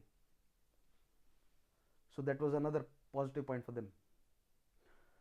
Then it was unparalleled in chemical, especially it was unparalleled in chemical industries, synthetic drugs, right? दवाइयाँ, बहुत सारी ऐसी बहुत रिसर्च जो है वो जर्मनी में हुआ वर्ल्ड वॉर 2 के दौरान। एक आपको एक बहुत इंटरेस्टिंग कहानी सुनाऊंगा। एक मिथ है, बाद में वो प्रूव भी हुआ बट बहुत बड़े लेवल पर नहीं प्रूव हो सका है, कि जर्मन सोल्जर्स को मैथेम्फेटामीन जो है वो खिलाया जाता था, राइट? इन्फेंट्री को, उनके जो पायलट्स हैं या जो उनकी नेवी है, उनको मैथेम्फेटामीन जो है वो खिला रहे हैं, राइट? ताकि वो नशे में दे आउट ऑफ देयर माइंड हो जाएं, और it is not a downer, it is a upper, right? That means वो हाइपर एक्टिव कर देता है, और पेन टॉलरेंस भी जो है वो बढ़ा देता है। और बेसिकली जब आप अपने दिमाग से आप ऐसे बाहर होते हैं और ऑर्डर्स फॉलो करने के लिए ट्रेंड होते हैं, तो एसेंशियली आप काफ़ी खतरनाक किलिंग मशीन बन जाते हैं, right? And not just that, synthetic drugs में जो इन्वेस्ट किया गया वर्ल्ड वॉर 1 के दौरान, उन केमिकल्स को फॉर एग्जांपल मस्टर्ड गैस को बड़े लेवल पर यूज भी किया गया ट्रेंच वॉरफेयर में, right? To kill. Not just that, केवल मारने के लिए नहीं, लेकिन उसके अलावा भी बहुत सारे बड़े लेवल पर दवाइयाँ जो हैं वो डेवलप हुई, बहुत एंटीबायोटिक्स डेवलप हुए जर्मनी में। Can you name few? क्या आप कुछ ऐसे एंटीबायोटिक्स वगैरह इन सब के नाम जो है वो बता सकते हैं मुझे, ड्यूरिंग दैट टाइम जर्मनी में जो डेवलप हुए, right? Next is Benz company, जिसे आज हम मर्सिडीज बेंज के बारे में के नाम से जानते हैं, emerged to be the leading company entirely in automobile industries. So पहले बेंज, देन उसके बाद पोर्शा या फॉक्सवैगन ग्रुप जो है वो पूरा बहुत बड़े लेवल पर डोमिनेट किया उन्होंने वर्ल्ड वॉर 1 और वर्ल्ड वॉर 2 में, right? The next, German industrialization during the second phase made it a leading country in Europe during this period. Joint stock banks played an important role in the German industrialization. Capital की problem solve करी joint stock banks ने, और German industrialisation ने Britain के almost parallel and if not better than almost parallel जो है वो बिठाई दिया ब्रिटेन के जर्मनी को। और ये ब्रिटेन के लिए एक बहुत बड़ी समस्या थी। German goods were better in quality, right? And Germany जो है वो to an extent relatively cheaper दाम पर भी बेच रहा था। और जब इस तरह का कोई एक नई फोर्स आती है, तो ये हिस्ट्री में ट्रेंड रहा है कि जो न्यू ऑर्डर है वो ओल्ड ऑर्डर को रिप्लेस कर देता है, राइट? जो नई फोर्सेज हैं, जो फोर्सेज ऑफ चेंज हैं, जो वो फोर्सेज ऑफ कंटिन्यूटी को ओवरकम कर लेते हैं। तो ये एक बहुत बड़ा खतरा था ब्रिटेन के सामने, एंड इस खतरे को एलिमिनेट करने के लिए युद्ध लड़ा गया इंडस्ट्रियल लेवल पर। इंपैक्ट क्या रहा जर्मन इंडस्ट्रियलाइजेशन का? So industrialisation in Germany had great repercussions on the international politics. Let us look at those repercussions. आप यहां पढ़ते जाइए, right? Focus on these points. Firstly, having been associated with banking sector, German industrialization reached up to its monopoly stage. Now, reaching to a monopoly stage is a gradual process, right? And in Germany, monopolies जो है वो develop हुई। आप Volkswagen group को उठाकर देखिए आज की डेट में, ऑटोमोबाइल देखिए। Why I again time and again I give examples of automobile industry because I am a enthusiast of sorts. So I read about a lot of, and I watch a lot of videos about automobiles, and I read about the history and all those things about automobiles. So एक example देता हूँ, Volkswagen group को उठाकर देखिए, और देखिए उसके under कितनी सारी कंपनीज जो हैं वो कार ब्रांड्स फॉक्सवैगन ग्रुप के अंडर काम कर रही हैं, मैन्युफैक्चर कर रही हैं गाड़ियाँ। आप सरप्राइज हो जाएंगे, ऐसी ऐसी कंपनीज आपको फॉक्सवैगन ग्रुप के अंडर दिखेंगी। आप सोचेंगे फॉक्सवैगन की गाड़ियाँ जो हैं वो बहुत, फॉक्सवैगन ना लोगों का वैगन है, और बहुत लग्जरी ब्रांड्स जो हैं वो उसके साथ एसोसिएटेड हैं। खैर, so that was the result of German industrialization. Gradually, क्योंकि बैंकिंग सेक्टर इन्वॉल्व है, बैंक्स पैसा दे रहे हैं, राइट? अगर मान लीजिए कि एक बड़ा बैंक है, उस बड़े बैंक की 7-8 जो है वो ब्रांचेज हैं, वो 7-8 ब्रांचेज जो हैं वो जो सेविंग्स उनके पास आ रही हैं उनको लोन के रूप में दे रहे हैं, और उन लोन पर बेस्ड जो है वो बहुत सारी इंडस्ट्री सेट हो गई, राइट? अब वो इंडस्ट्रीज जो सेट हुई, लेट्स से एक साइड जो है वो टायर मैन्युफैक्चरिंग डेवलप हुआ है, राइट? एक एरिया है जहां पर रबर जो है वो कोस्टल एरिया है, रबर वहां पर पहुंच रहा है प्रॉपर, तो वहां पर टायर मैन्युफैक्चरिंग हो रही है, या for that matter let's say engine casings बन रही हैं, या बॉडी बन रही है गाड़ी की, राइट? अलग अलग इस तरह की जो है वो पैचेज हैं जहां पर एक एरिया में एक ही तरह की जो है वो बहुत सारी फैक्ट्रीज हैं, राइट? जैसे होता है ना हमारे यहाँ पुराने मार्केट्स होते हैं इंडिया में, आप देखेंगे तो एक गली है उसको चुन्नी वाली गली बोल देते हैं, वहाँ पर सारी दुकानें जो हैं वो केवल वो डाई का ही काम कर रहे हैं, चूनी बनाने का काम कर रहे हैं। एक जो है वो सुनियार की गली है, पराठे वाली गली है, राइट। तो ऐसा ही जो है वो छोटे छोटे पॉकेट्स जर्मनी में भी डेवलप हुए, right. And for that matter हर जगह जहाँ पर भी इंडस्ट्रियलाइजेशन होता है उस तरह इस तरह के छोटे छोटे पॉकेट्स बनते हैं जहाँ पर एक ही तरह की बहुत सारी इंडस्ट्रीज होती हैं, राइट। तो लेट्स से एक ही तरह की बहुत सारी इंडस्ट्रीज एक जगह पर है, एक ही बैंक ने जो है वो उन सबको लोन दे रखा है, उनमें से एक बहुत बड़ा हिस्सा जो है वो डिफॉल्ट पर जा रहे हैं। So banks now came to be become the owner of those defaulting factories, उनके ओनर से बैंक्स ने जो है वो उन फैक्ट्रीज को खरीद लिया। और जब एक बड़ा हिस्सा उस सेम टाइप की फैक्ट्रीज का अगर बैंक के पास आ गया, तो अब बैंक के पास जो है वो कॉस्ट को कंट्रोल करने का एक मैकेनिज्म है, right. So now they can easily drive the competition away and acquire their share of the market too, right। ये एक छोटे से लेवल पर आप जोड़ते जाएंगे अगर अलग अलग रीजन में ही ऐसा चलता जा रहा है। और अगर एक ऊपर बड़ा सेंट्रल बैंक बैठा है तो सोच के देखिए कितनी जल्दी वो मोनोपोली क्रिएट कर सकता है। And that happened in Germany, right. So creation of monopolies is a gradual process. So creation of monopoly after industrialization या कैपिटलिस्ट मोनोपोली जो एस्टेब्लिश हुई in Germany, it was a result of a gradual process. लेकिन जब हम Japan से compare करेंगे, Japan में वो अर्ली स्टेजेस में ही डेवलप हो गई, right. It took some time to create that level of monopoly in Germany as compare to Japan. Japan में हमें अर्ली स्टेज में डेवलप होती हुई नजर आएंगी। ऐसा क्यों, उसका कारण क्या है, आगे समझेंगे। The next is then big business tycoons started to influence government policy and compelled it to move towards securing world market, right। अब देखिए होगा क्या अगर आप धीरे धीरे जो है वो मोनोपोलीज क्रिएट कर ली, बड़े बड़े जो है वो कंपनीज एस्टेब्लिश हो गई, राइट। ऑटोमोबाइल के लिए अलग, केमिकल इंडस्ट्रीज जो है वो अलग, रेलवेज अलग, वेपन मैन्युफैक्चरर्स अलग, ये चार तो मेन है, राइट। एनर्जी प्रोड्यूसर्स अलग से, देन माइनिंग कंपनीज जो है वो अलग से डेवलप हो गई। तो अगर इस तरह की बड़ी monopolies basic and heavy industry में डेवलप हो जाती हैं, सभी आप ही चीजें प्रोड्यूस कर रहे हैं, तो आप कितना बेचोगे जर्मनी में ही, कितना बेच पाओगे रेस्ट ऑफ द यूरोप में। आपको क्योंकि प्रोडक्शन जो है वो धीरे धीरे बढ़ता जा रहा है, लेकिन मार्केट जो है वो इतना बड़ा नहीं है, जब यूरोप है तो छोटा सा ही, right. So now they want, now those capitalists वो चाहते थे कि भैया एक्सपेंड करो, राइट। सो गवर्नमेंट को पुश किया गया, लॉबी किया गया इस आइडिया को कि भैया इंपीरियलिज्म में उतरो, कॉलोनीज एस्टेब्लिश करो और अपने अपने प्रोडक्ट को यूरोप से बाहर बेचना शुरू करो, right. So it was during the course of its search of world market that Germany confronted Britain through her counter slogan, we also need the land under the sun। Britain में क्या एक बहुत slogan बहुत चर्चित था, that the sun never sets on British Empire, right. That means पूरे globe में British Empire जो है वो फैला हुआ है, कहीं ना कहीं तो धूप लगी रहती है ब्रिटिश एम्पायर में, सूरज उगा रहता है, राइट। लेकिन अब जर्मनी के पास जब कैपिटल है, रिसोर्सेज हैं, उनके पास द राइट प्रोडक्ट्स हैं, सो जर्मनी भी अब जो है वो इंपीरियलिज्म में उतरना चाहता है, राइट। सो जर्मनी जब इंपीरियलिज्म में उतरने लगा तो ब्रिटेन के लिए बड़ा खतरा बन गया, बिकॉज ब्रिटेन बहुत मतलब मेच्योर लेवल पर है अभी in the latter last few decades of 19th century, एक मेच्योर लेवल पर है इंपीरियलिज्म के। और बहुत बड़ा जो है वो अराउंड 40% अगर आप दुनिया पर कंट्रोल करके बैठे हुए हैं, राइट। तो बहुत ही एक कॉम्प्लेक्स मशीनरी है, इट हैज़ बहुत बहुत सारे इस मशीनरी में पार्ट्स हैं, and a lot of things can go wrong. और ऐसे में अगर एक बहुत स्ट्रॉन्ग कंपेटिटर आपका आ जाता है, राइट, और वो डिमांड करता है कि भैया दो हमसे ज़मीन, सो ब्रिटेन को ये पता था कि भैया ओवरसीज, क्योंकि जर्मनी जो है वो यूरोप में भी लड़ेगा और ओवरसीज भी लड़ेगा। और वो फ्रांस वाली बात, मतलब फ्रांस से बहुत बेटर है जर्मनी लड़ने में इस टाइम पर, राइट। फ्रांस को 7 ईयर वॉर्स में जैसे तैसे करके ब्रिटेन ने हरा दिया था, right.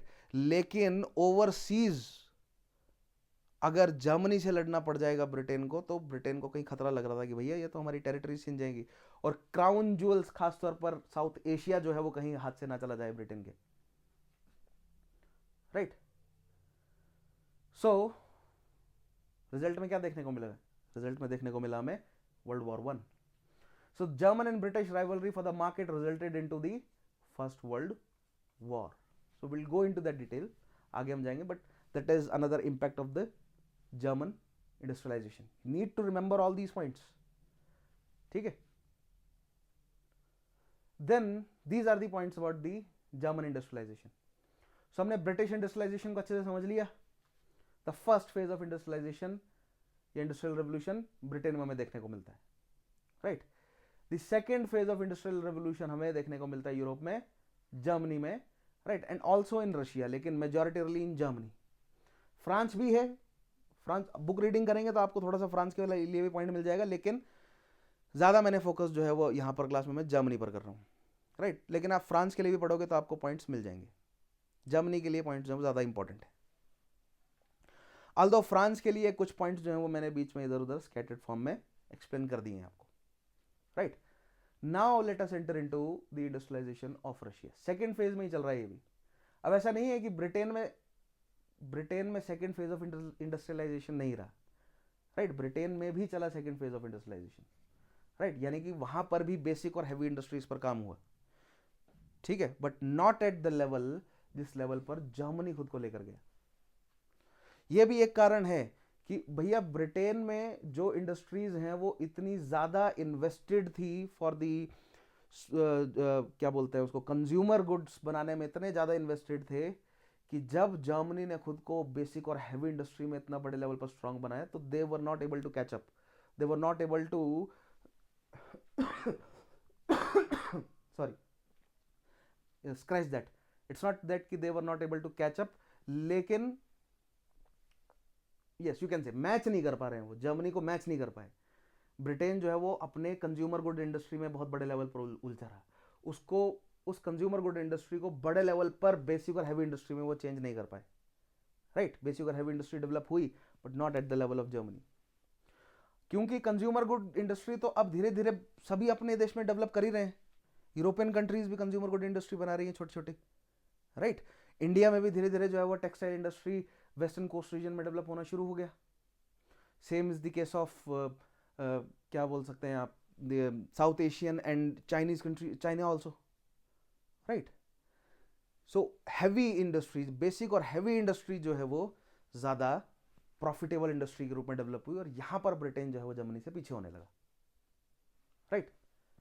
Now let us enter into industrialization in Russia. So Russia, Rus Vikings, right? They established, उनका एक बहुत बड़ा क्लैन रूस वाइकिंग्स, दे एस्टेब्लिश्ड, आप कह सकते हैं कि the kingdom of Russia initially, right. जो हाउस है, the house is Romanoff, and they have matrimonial alliances with Germany, with Austria, with Polish house, with Swedish house and British house also. So World War I में जब हम जाएंगे तो आपको एक picture दिखाऊंगा जहाँ पर 7-8 जो हैं वो रॉयल हाइनेस बैठे हुए हैं, राइट. किंग्स एंड ड्यूक्स बैठे हुए हैं यूरोप के, एंड वन वे और another all of them are related to each other,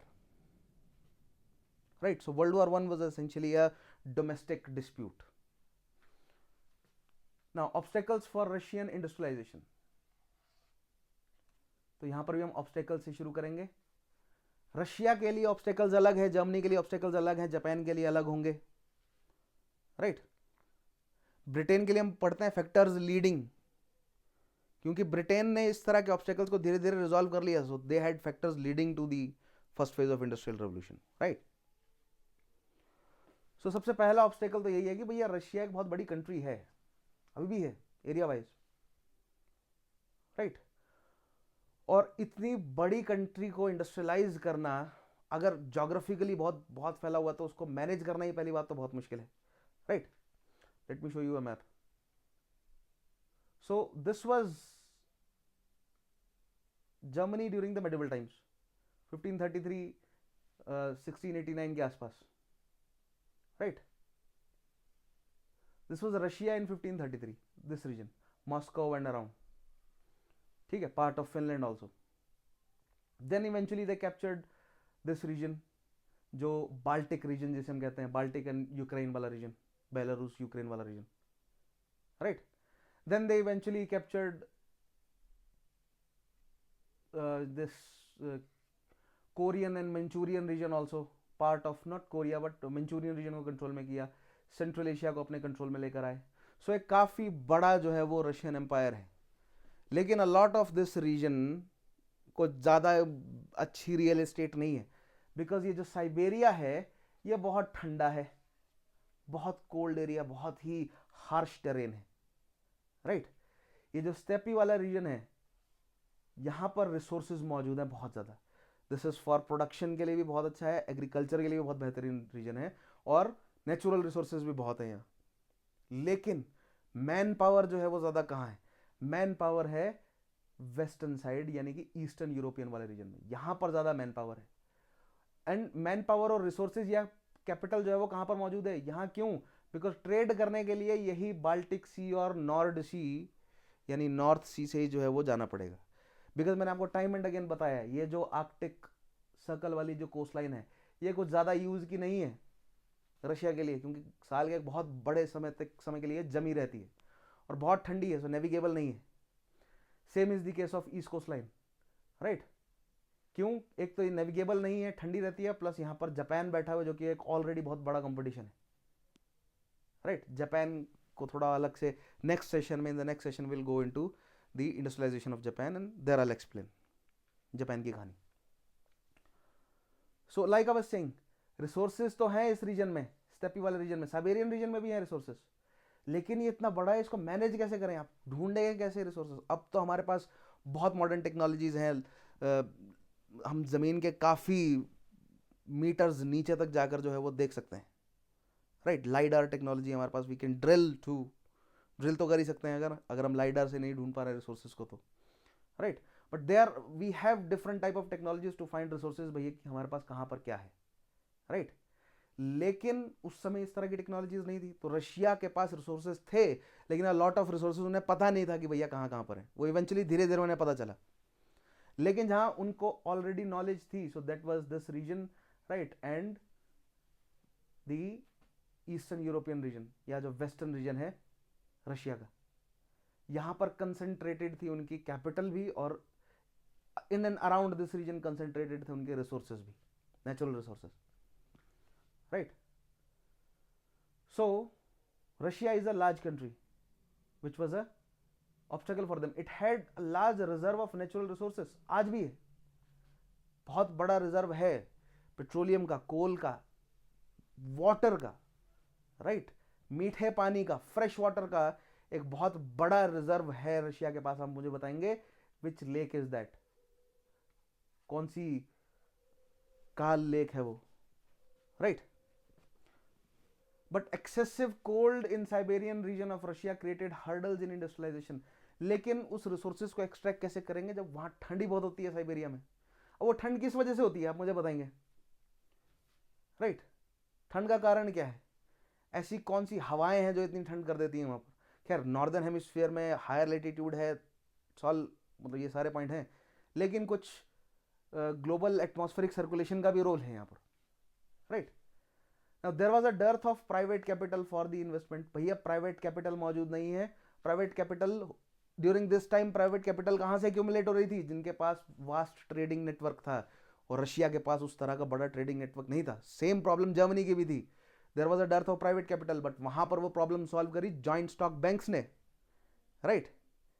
लेकिन जर्मनी में भी जो डर्थ है प्राइवेट कैपिटल का, इसको जर्मनी ने कैसे सॉल्व किया? Other problem is feudalism was prevalent and there was absence of middle class to lead industrialization, right. Same वही कारण जो कि जर्मनी में था, राइट. जर्मनी में भी dearth of private capital and Germany में भी मिडिल क्लास था, लेकिन बहुत रिलेटिवली वीक था, राइट. फ्यूडलिज्म प्रेवलेंट था, तो वही एरिस्टोक्रेट्स और सर्फडम वाला जो है वो रिलेशनशिप मौजूद था अभी भी, राइट. एंड जर्मनी के मुकाबले और बुरा हाल था, यहां पर एब्सेंस था मिडिल क्लास का, राइट. तो मिडिल क्लास नहीं होगा तो मिडिल क्लास ही तो अपने आइडियाज को सामने लेकर आता है ना, वही मोर एंड मोर लोगों को जोड़ता है, वही आइडियोलॉजिकल चेंजेस जो हैं वो फिर पॉलिटिकल चेंजेस लेकर आते हैं. देन फर्दर वो आइडियोलॉजिकल चेंजेस क्यों आएंगे, वो सोशल चेंज क्यों होगा? पहले इकोनॉमिकल चेंज तो हो, तो प्राइवेट कैपिटल ही नहीं है, राइट। वो इकोनॉमिकल चेंज, वो अग्रेरियन रेवोल्यूशन में पार्टिसिपेट तो किया जर्मनी रशिया ने, लेकिन कमर्शियल या मर्केंटलिस्ट रेवोल्यूशन जो है वो नहीं आ सका जर्मनी में। तो वो प्राइवेट कैपिटल नहीं इकट्ठा हुआ, वो इकोनॉमिक चेंज नहीं हुआ, तो वो आइडियोलॉजिकल सोशल चेंज भी नहीं हो पाया, हेंस पॉलिटिकल चेंज भी नहीं हो पाया, राइट। पॉलिटिकल चेंज बहुत बाद में जाकर हुआ with the March revolution 1917, right. So what were the factors favourable for industrialization? तो ये तो पहले प्रॉब्लम्स हैं कि भैया पैसा नहीं है, फ्यूडलिज्म फैला हुआ है, राइट। प्राइवेट कैपिटल नहीं है, यानी कि इकोनॉमिकल चेंज नहीं हुआ, सोशल चेंज नहीं हुआ, आइडियोलॉजिकल चेंज नहीं हुआ, राइट। तो भैया कैसे जो है वो पॉलिटिकल चेंज हो जाए या कैसे इंडस्ट्रियलाइजेशन हो जाए further? Next let us look at the factors favourable for the industrialization, but still industrialization हुआ क्यों? क्योंकि इंडस्ट्रियलाइजेशन करना जरूरी है। अगर आप फ्यूडल रह जाएंगे तो इंडस्ट्रियलाइज्ड देश आपको निगल जाएंगे, राइट। तो रशिया के पड़ोस में ऐसा कौन सा देश है जो बहुत तेजी से खुद को इंडस्ट्रियलाइज कर रहा था? वो था जर्मनी। तो अगर जर्मनी के अगेंस्ट खुद को खड़ा नहीं किया as a strong industrial nation, तो जर्मनी जो है वो कहीं डिवावर ना कर जाए, राइट। कहीं जर्मनी की इकोनॉमिक कॉलोनी बन करना रह जाए Russia.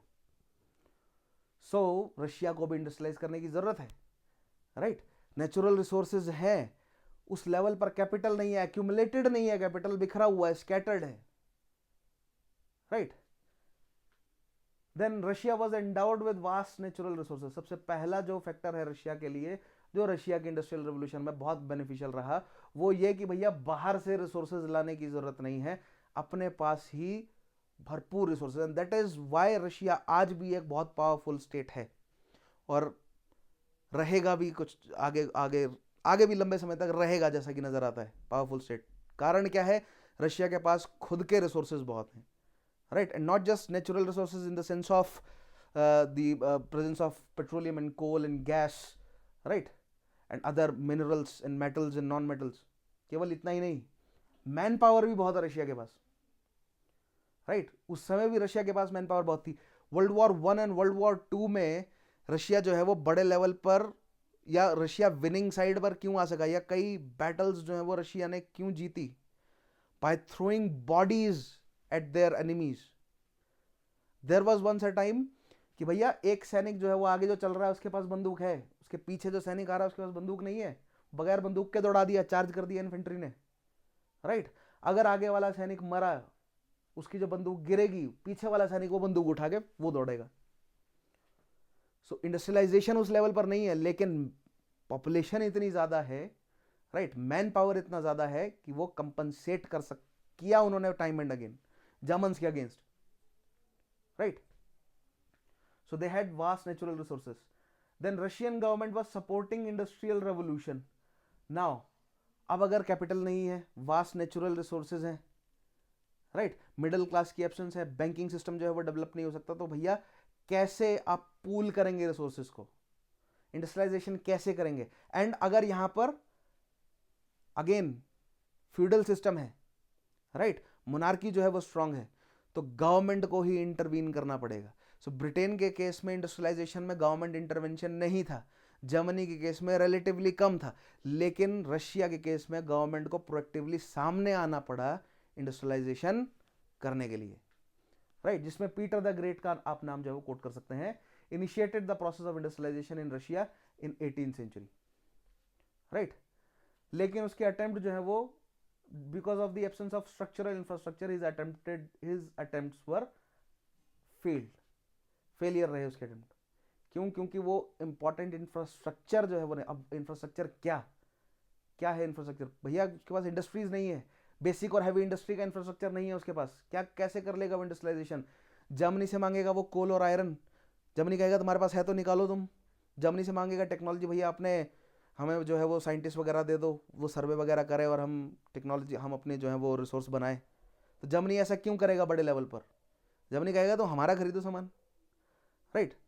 So due to the absence of structural infrastructure, also industrialization based on slave labour had little chance of success, right. Slavery जो है वो बहुत रिलेटिवली बहुत बाद में अबॉलिश हुई रशिया में, या जो सर्फडम है वो रिलेटिवली बहुत बाद में अबॉलिश हुआ, इवेंचुअली उसको अबॉलिश किया गया, बट जो पुराना मोड है प्रोडक्शन का, अब मैं ये टर्म जो है वो धीरे धीरे इंट्रोड्यूस करना शुरू कर देता हूँ, सोशलिज्म मार्क्सिज्म इसको और डिटेल में समझेंगे। जो पुराना मोड है प्रोडक्शन का वो अभी भी रशिया ने कंटिन्यूड रखा। क्यों? क्योंकि वहां से उनको बेनिफिट मिल रहा है, स्लेव्स को सैलरी नहीं देनी पड़ रही, उनको केवल जिंदा रखना पड़ रहा है, राइट?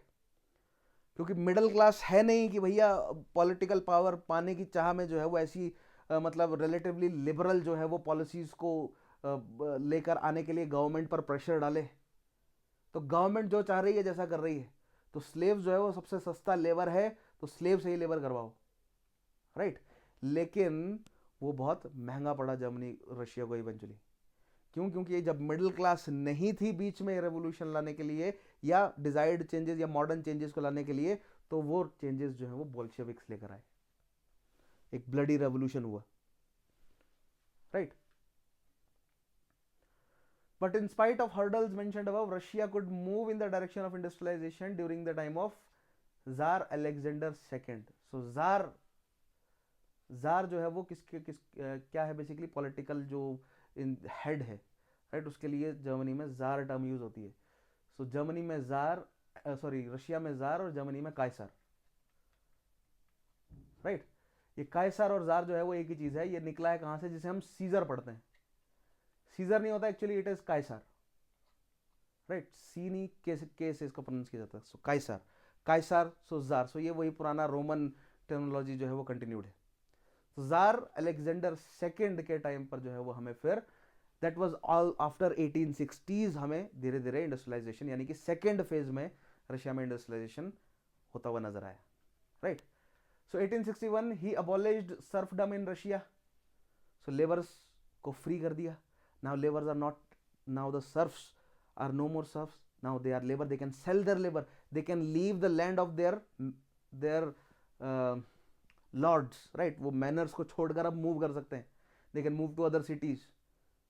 और जैसे ही ह्यूमन मूवमेंट अलाउ कर दी गई जर्मनी में, सॉरी जर्मनी बार बार मेरे मुंह से निकल जा रहा है, रशिया में, एंड फॉर दैट मैटर इसकी शुरुआत कहां से हुई? एनक्लोजर लॉज लाए गए ब्रिटेन में, पेजेंट्स को बाहर मूव करना पड़ा, सिटीज में जाना पड़ा रोजगार के लिए।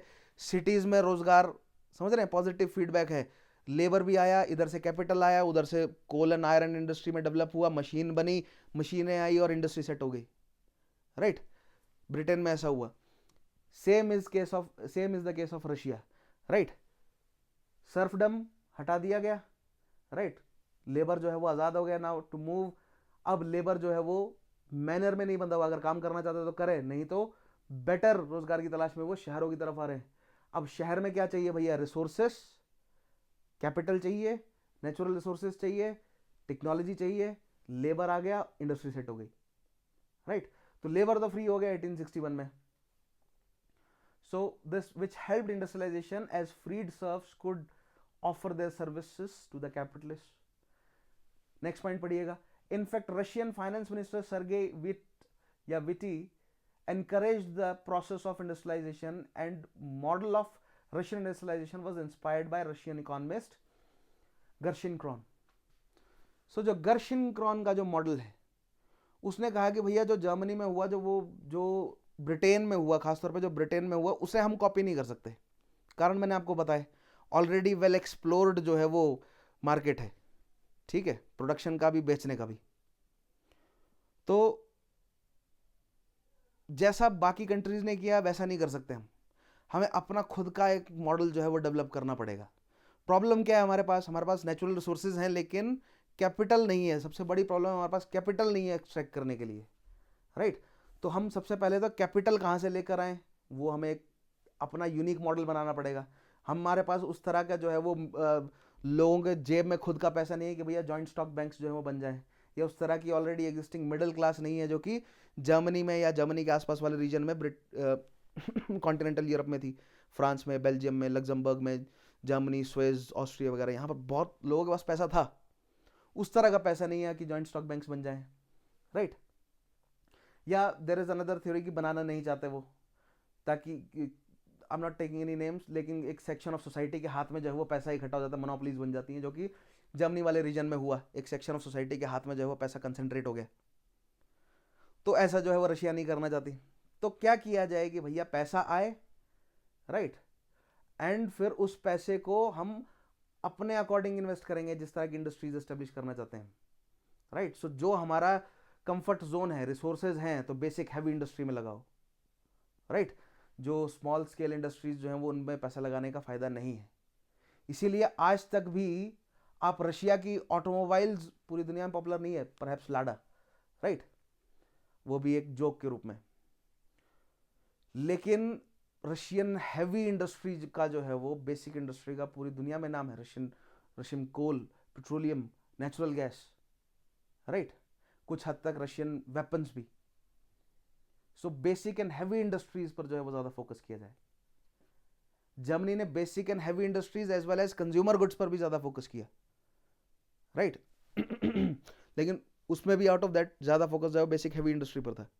लेकिन अदर इंडस्ट्रीज भी सेटअप हुई वहां पर, automobile industry, chemical industry, electrical industry.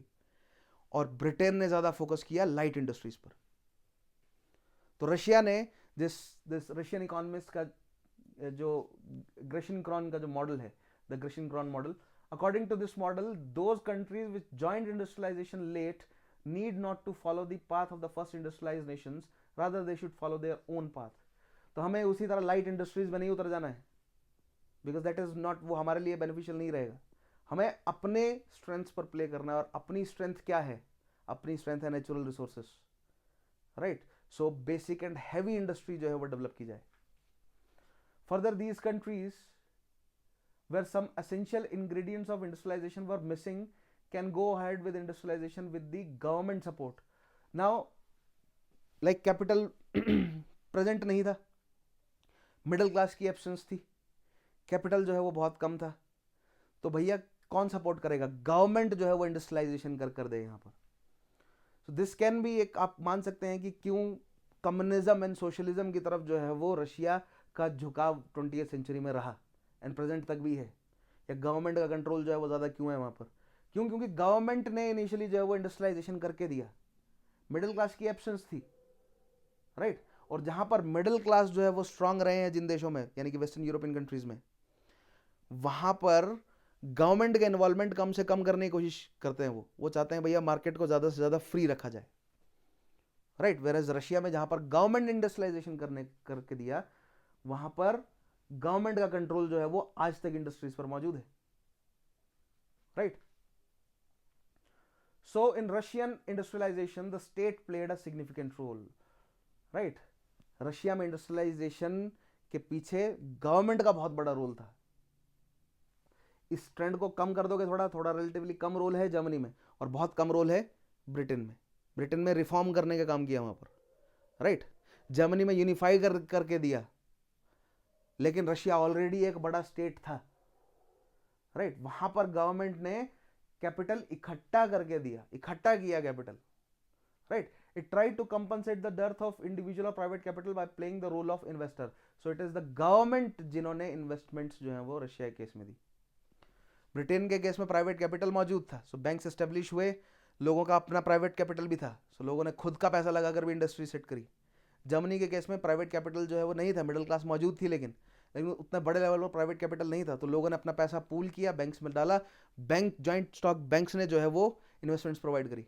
But Russia के केस में गवर्नमेंट ने जो है वो रिसोर्सेज या पैसा जो है वो निकाल कर दिया, कहाँ से? टैक्स के रूप में, लोगों पर जो है वो टैक्स लगाया, right.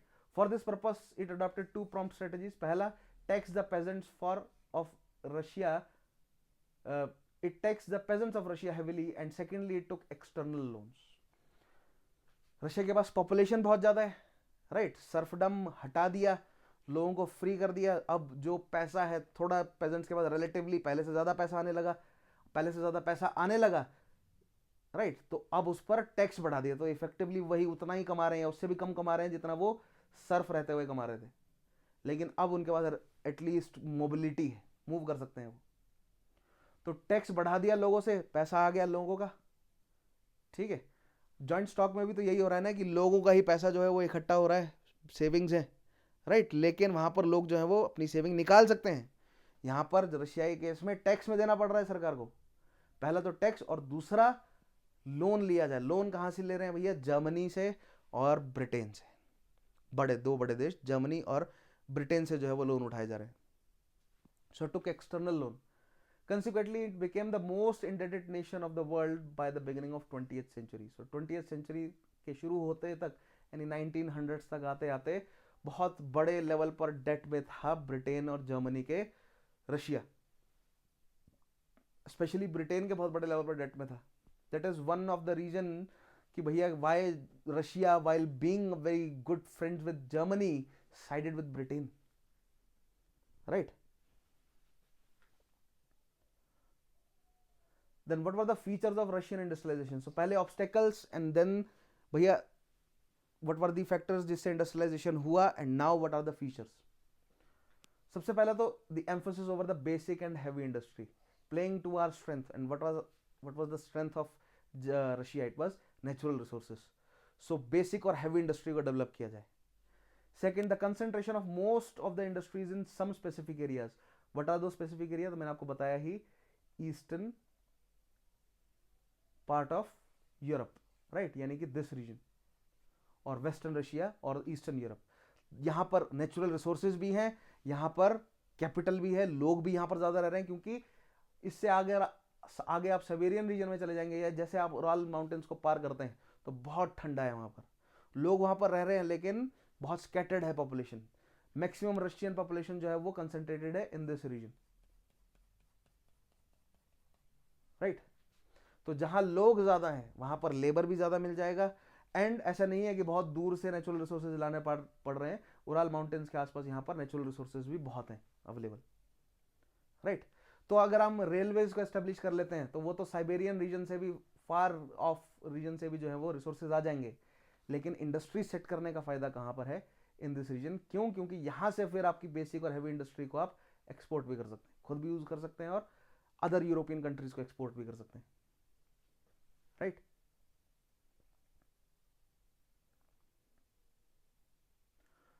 So concentration of the most of the industries in some specific area. Then important role of state in investment production and market. तो state provided investment, state did the production, government ने tax पर based या loan पर based जो है वो खुद से नेचुरल रिसोर्सेज को एक्सट्रैक्ट किया, अपनी कंपनीज जो है वो बनाई। जैसे कि बहुत सारी स्टेट यानी पब्लिक सेक्टर जो है वो इंडिया में भी बहुत स्ट्रांग है। जर्मनी को फॉलो करते हुए हमने भी इंडिया में बहुत स्ट्रांग एक पब्लिक सेक्टर बनाया। तो जर्मनी ने जो है वो एक पब्लिक सेक्टर स्टैब्लिश किया पहले, right. Then heavy taxation on peasants and external loans were taken for the purpose, right. This was the these are the features, we have discussed all these points. Then Russian industrialization was under strict state control, so it could not give birth to any independent middle class. So middle class develop हुआ, but एक independent middle class, right, जो कि mercantile revolution and then industrial revolution या commercial revolution and then industrial revolution की वजह से develop हुआ in Europe, rest of the Europe, specially the France, Germany, Belgium, Luxembourg, Denmark and Britain, right. यहाँ पर जो एक इंडिपेंडेंट मिडिल क्लास डेवलप हुआ, उस तरह का एक इंडिपेंडेंट मिडिल क्लास रशिया में नहीं डेवलप हो सका। क्यों?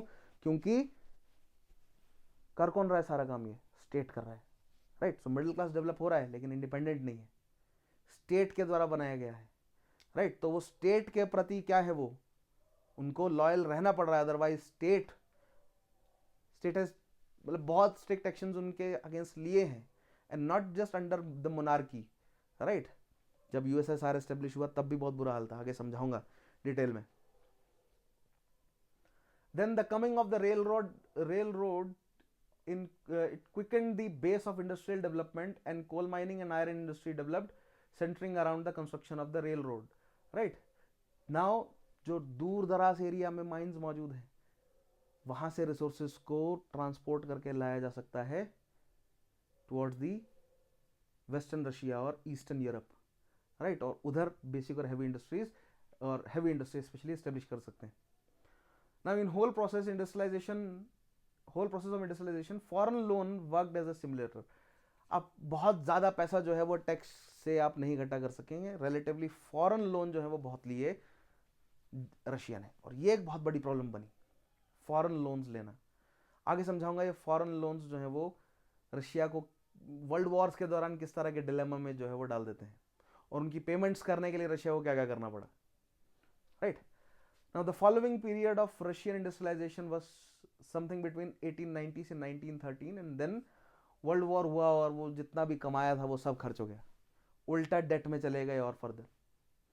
By 1914, over 2,000 million rubles had been invested in industries. So 2 billion rubles is the currency of Russia, was invested in industries.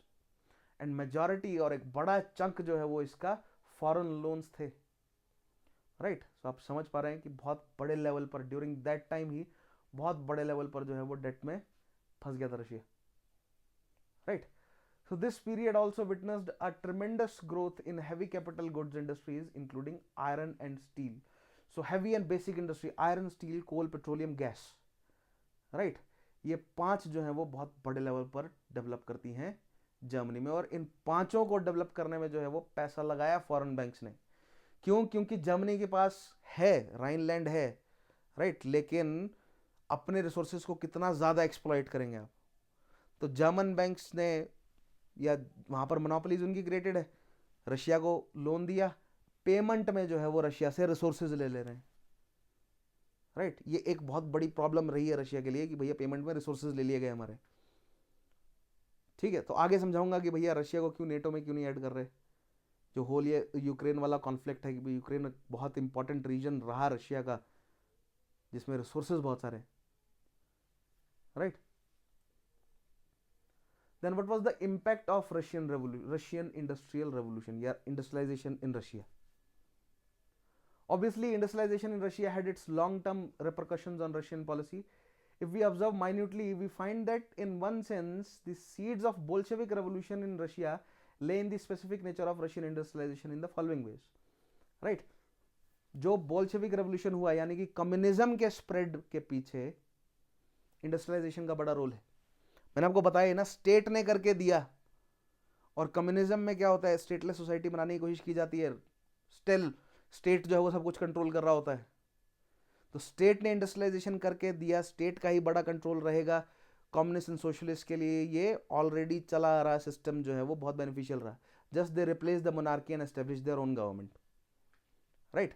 लेकिन दूसरा बड़ा कारण क्या है कि भैया मिडिल क्लास एब्सेंट था, इंडिपेंडेंट मिडिल क्लास एब्सेंट था, राइट। जो मिडिल क्लास डेवलप हुआ, it was dependent on the government, right. So they can not go against the government and ask for the power, right, like the way they ask for power in the rest of the Europe. So the प्रोलेटरेट जो कि दुखी हो रहे थे, क्योंकि industrialisation तो बड़े level पर हो रहा है, लेकिन पिस हमारी गवर्नमेंट पैसा, और पिस कौन रहा है, पिस रहा है अंत में प्रोलेटरेट, यानी कि जो मजदूर है, जो लेबर है। सो वहां से मजदूरों से, लेबर से जो है वो लीडरशिप निकल कर आई और एक बोल्शेविक मूवमेंट हमें देखने को मिला।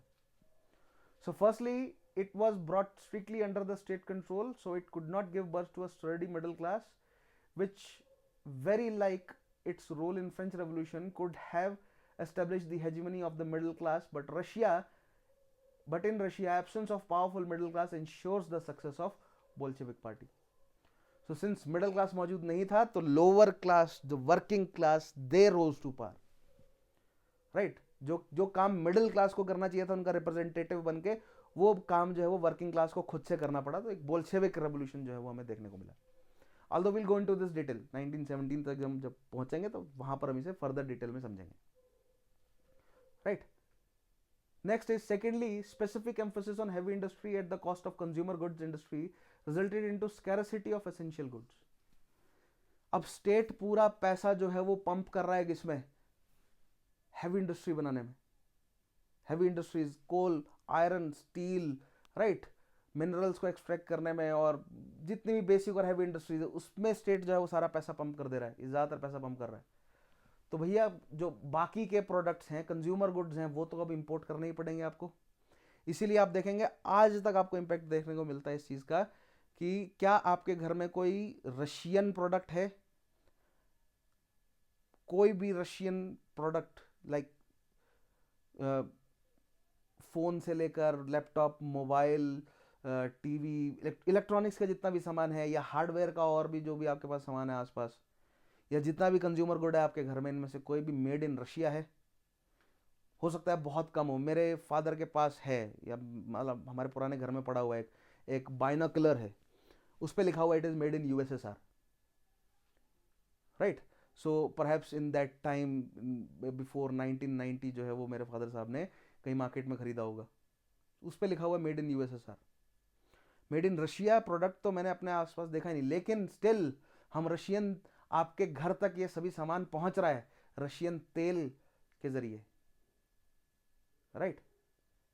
सो बेसिक और हैवी इंडस्ट्री पर फोकस किया, कंज्यूमर गुड्स पर नहीं किया, जिससे क्या हुआ, स्कैरिसिटी हुई कंज्यूमर गुड की, और बाहर के मार्केट्स ने जो है वो रशिया को कंट्रोल कर लिया, बाहर का मार्केट का जो है वो प्रोडक्ट रशिया पर आकर बेचा जा रहा है। परहैप्स ये कंडीशन भी रही कि लोन तो ले लो लेकिन कंज्यूमर गुड इंडस्ट्री नहीं बनाओगे तुम, राइट। तुम्हारी हैवी इंडस्ट्री से बेनिफिट हम ले लेंगे, तुम्हें तुम्हारी हैवी इंडस्ट्री का सामान हम खरीद लेंगे, तुमसे कोल पेट्रोलियम ऑयल ले लेंगे हम, राइट, ठीक है, क्योंकि हमने तुम्हें लोन दिया है तो इतना अलाउ करते हैं हम तुम्हें, लेकिन कंज्यूमर गुड इंडस्ट्री नहीं डेवलप होने देंगे तुम्हारी। सो इट वाज नॉट कि भैया शर्तें लगाई गई तभी ऐसा हुआ है, कंडीशंस भी ऐसी मौजूद थी, लेकिन लॉन्ग टर्म में अगर आप देखोगे तो बेनिफिट जो है वो यूरोपियंस ने और यूएस ने और यूरोपियन कंट्रीज़ ने जो है वो इस चीज़ का बेनिफिट बहुत बड़े लेवल पर उठाया कि भैया रशिया जैसी ह्यूज पॉपुलेशन वाला देश हमारे ही पड़ोस में, कंज्यूमर गुड इंडस्ट्री डेवलप नहीं हो रही उनकी, तो भैया अपना सामान बनाकर बेचो, वहाँ पर डंप करो। खासतौर पर जर्मनी ने बहुत बड़े लेवल पर फ़ायदा उठाया, वर्ल्ड वॉर 1 से पहले भी और वर्ल्ड वॉर 2 से पहले भी कुछ हद तक, right. So it definitely encouraged wider public discontentment, and on the 15th of March, nearly 4 lakh workers came on the road of Petrograd to protest against the government. It was from where March Revolution start हुई। So आगे समझाऊंगा मैं आपको, 1917 की कहानी है ये, right. सो consumer goods नहीं पहुंच पा रहे लोग के पास तक, खाना नहीं पहुंच पा रहा, बर्तन नहीं है लोगों के पास, राइट, गैस चूल्हे नहीं है लोगों के पास, कपड़े नहीं पहुंच पा रहे, या बहुत ये सारी चीज़ें मिल रही हैं लेकिन बहुत महंगी मिल रही हैं, तो जो एसेंशियल गुड्स हैं वो जब जनता तक नहीं पहुंच पा रहा है, जब रोटी कपड़ा मकान जब ठीक से लोगों तक नहीं पहुंच पा रहा, तो लोग सड़कों पर आ गए। और भी कई सारे कारण रहे, I try to explain those.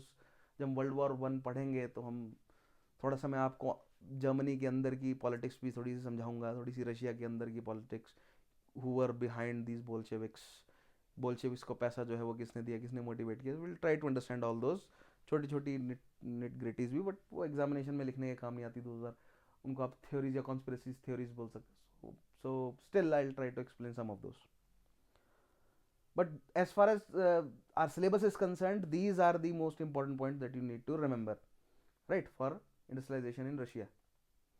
Next is, in this way up to the end of 19th century, industrialization reached up to the different parts of Europe, right? So Britain, Germany and Russia and France के बारे में आप जो मैंने book reading suggest करी है, you can go through that points also, मैंने उसको एक्सप्लेन कर दिया, अलग से नई टॉपिक में कराया, लेकिन फ्रांस वाले पॉइंट भी मैंने एक्सप्लेन कर दिए हैं क्लास में। Now then, the difference between different nations in the degree of industrialization gradually fostered a spirit of national rivalry among them, right? अब देखिए, इन सब का इंडस्ट्रियलाइजेशन का तरीका जो है वो ऑलमोस्ट अलग अलग रहा, राइट। कुछ बहुत ज़्यादा बड़े लेवल पर इंडस्ट्रियलाइज कर दिया अपने आप को। सो ब्रिटेन और जर्मनी के बीच का जो कंपटीशन है specially, it resulted into eventually national rivalry के रूप में डेवलप हुआ एंड वर्ल्ड वॉर के रूप में डेवलप हुआ। So every European nation tried to surpass the others in developing its machine industries, exploiting its natural resources, stimulating its trade both domestic and foreign. So I hope आप समझ पा रहे हैं, होड़ लग गई, कंपटीशन लग गया कि कौन किससे ज़्यादा प्रोड्यूस करेगा। अब ज़्यादा प्रोड्यूस कर ले रहे हैं तो कौन ज़्यादा बेचेगा, राइट। तो जो ज़्यादा प्रोड्यूस, जो बड़ी इकोनॉमीज हैं वो दूसरे को बर्बाद कर दे रही हैं, क्यों?